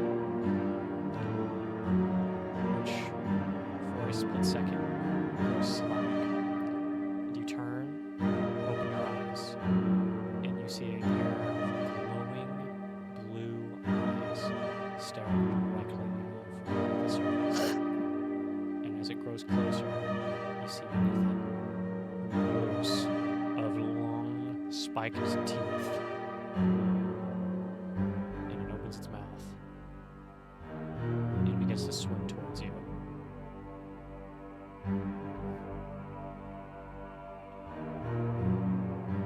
Is the rope like attached to anything? Or is it? You can see that the rope is attached to the hook still. The hook is like in its head. Oh. I'm gonna let go of the rope or can I like untie it or anything? Or is it like stuck in my arm? You can go ahead and make let's say, make an acrobatics check to try and wiggle out of it. Okay. Ooh, 15. Okay, you managed to slide your arm from the rope. So now there's I just wanna- a hook and a rope. I'm just gonna swim to the surface. Okay. Make an athletics check just to try and get away fast enough. 9. That actually just barely beats the sea beast. So it swims up behind you. One difference between our rolls, Dawson. That's crazy. It swims up right behind you. You can feel it. You can feel it nipping at your heels. But you push through. You push forward. You can hear shouting now. You're getting closer and closer to the rocks. Cygnus. You and your sister approach a point that almost looks familiar. The shouts of the Mulgrim behind you can be heard echoing. You have one more cliff to scale before you get to the point where your sister fell that one time. And from there, you know how to get home.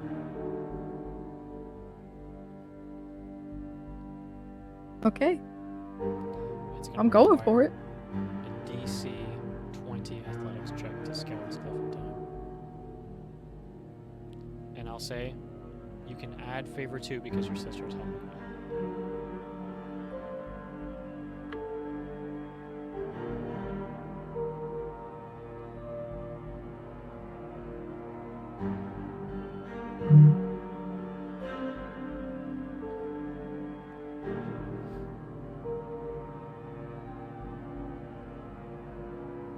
Not enough. It was a 16. With the 16, you get about a halfway up this side of this cliff before you hear something slamming against the side of it.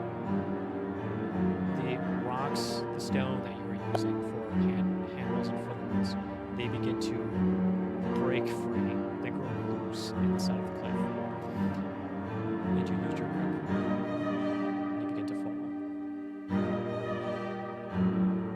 Eskar, you now are riding this massive creature, this big bug, this giant, awful Krutlik.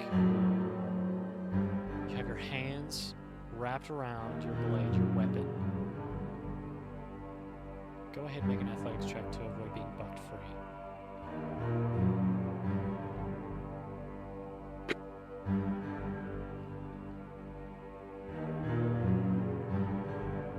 You're muted, I think. That'll be a 14. With a 14, it bucks you off, but you pull your axe free from its skull. So it comes out with a squirt of goo, and you are flung back onto the shore of the river. You hear it screech, thud against the ground, and begin crawling closer towards you, moving side to side, its eyes fixed on you. What do you do?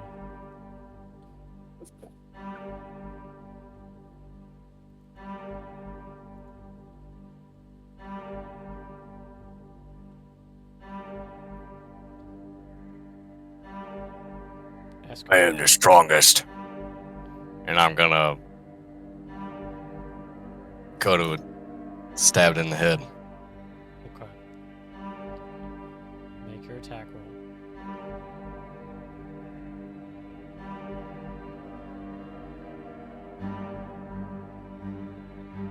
It's gonna be a 12. With a 12, you swing your axe down. You manage to chip away at its head, but the blade itself does not sink all the way down. Instead, it headbutts you back into a tree. You slam, your breath gone. Your arm grows slack. The axe almost slips out of it. You manage to catch it at the last moment. Your vision gets dark, but again, you suck in a breath, blink your eyes, and it's right in front of you. Its body fully comes out of the river now, and it rears its legs. It looks like it's about to charge you.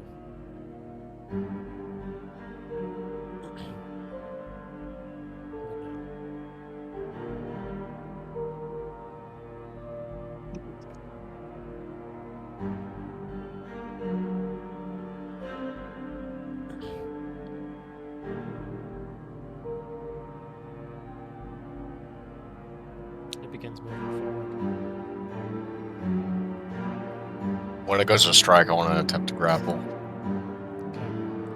It's 20 feet away. 15, 10, 5. Impact. Make a contested trade check.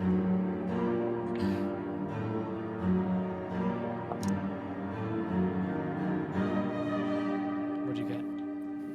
16. A 16 against its natural 1. Oh. You manage to wrap your arms around its neck. Normally they wouldn't be long enough, but you use the axe as extra length and you grab onto the other side of it. And you just flex your body. You're wrapped around its neck. Or I guess its torso, its entire body, basically. And you begin to feel its exoskeleton crunch as you squeeze harder and harder. It begins thrashing, trying to buck you off. This is going to be the last strength check. Okay.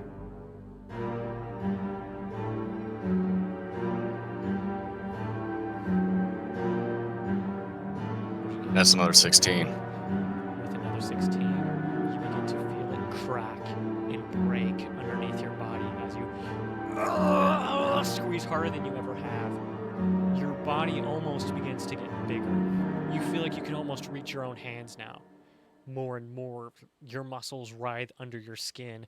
Your tail thrashes against its body, and you feel your fingers interlock as one final squeeze. You feel it snap. Cassio, make one final athletics check to hang on, or you are sucked in. Okay.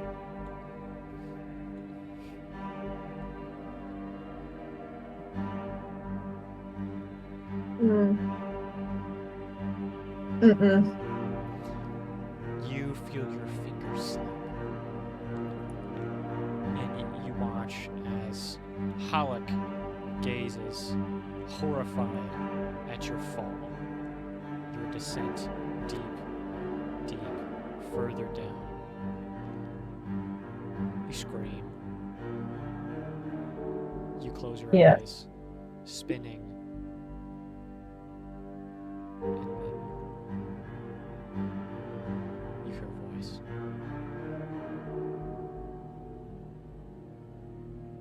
Too soon. Hold your breath. A hand grabs your collar. The voice, deep and staticky, echoes through your head. Too soon. Too soon. Too soon. Too soon. Hold your breath. Hold your breath. Hold your breath. Hold your breath. And you are pulled downward even faster. Except everything loses shape. Dimension loses meaning. Depth takes on another form entirely.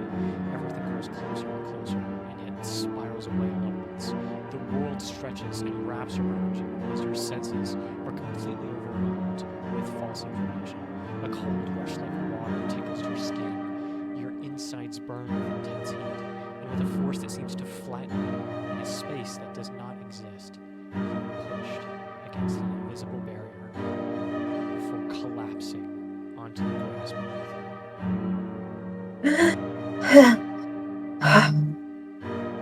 You feel sick, and you hear a gasp.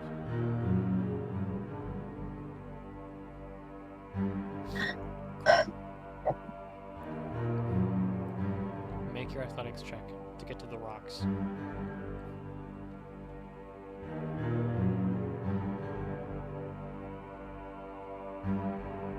Seven. With a 7, you can feel it nipping at your ankles. And as you turn, it looks like it's going to bite down on you. You see the hook in its head still. You can see the rope trailing behind it. I'll give you one more action to try something.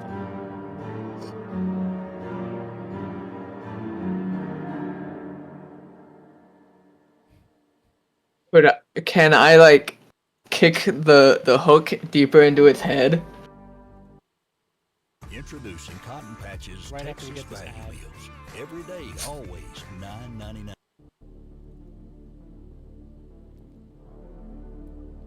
Make an attack roll. Okay. And because it's barreling towards you, I'll give the attack favor too. Yeah.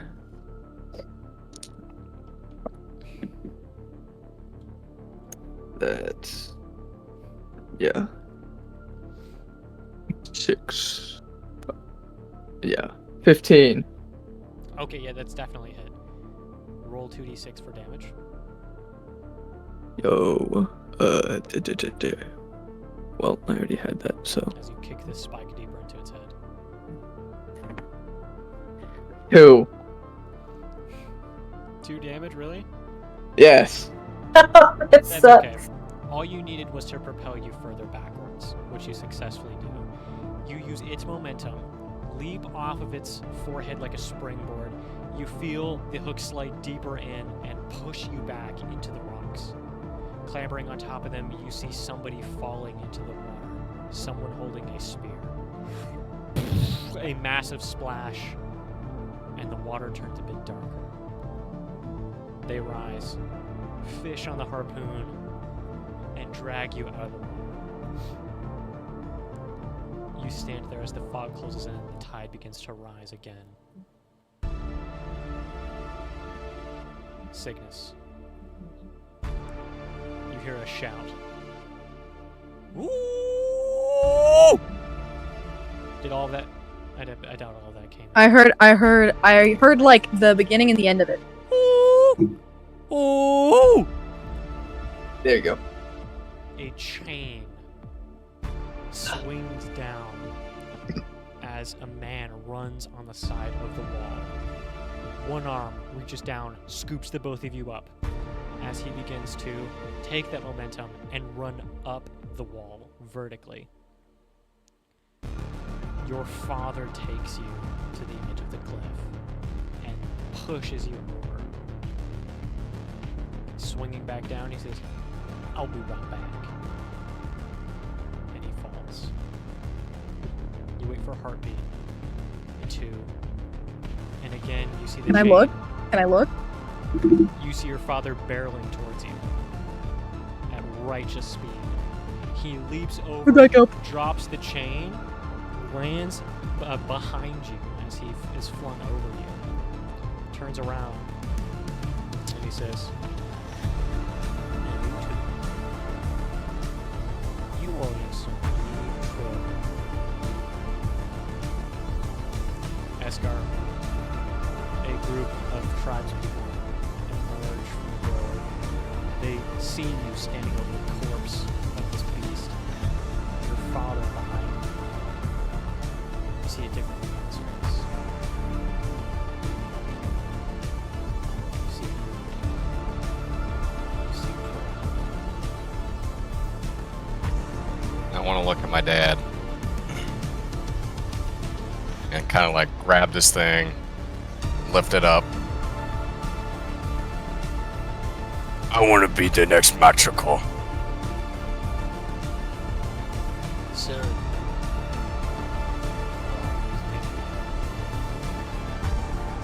That's where we're going to end today's Let's go.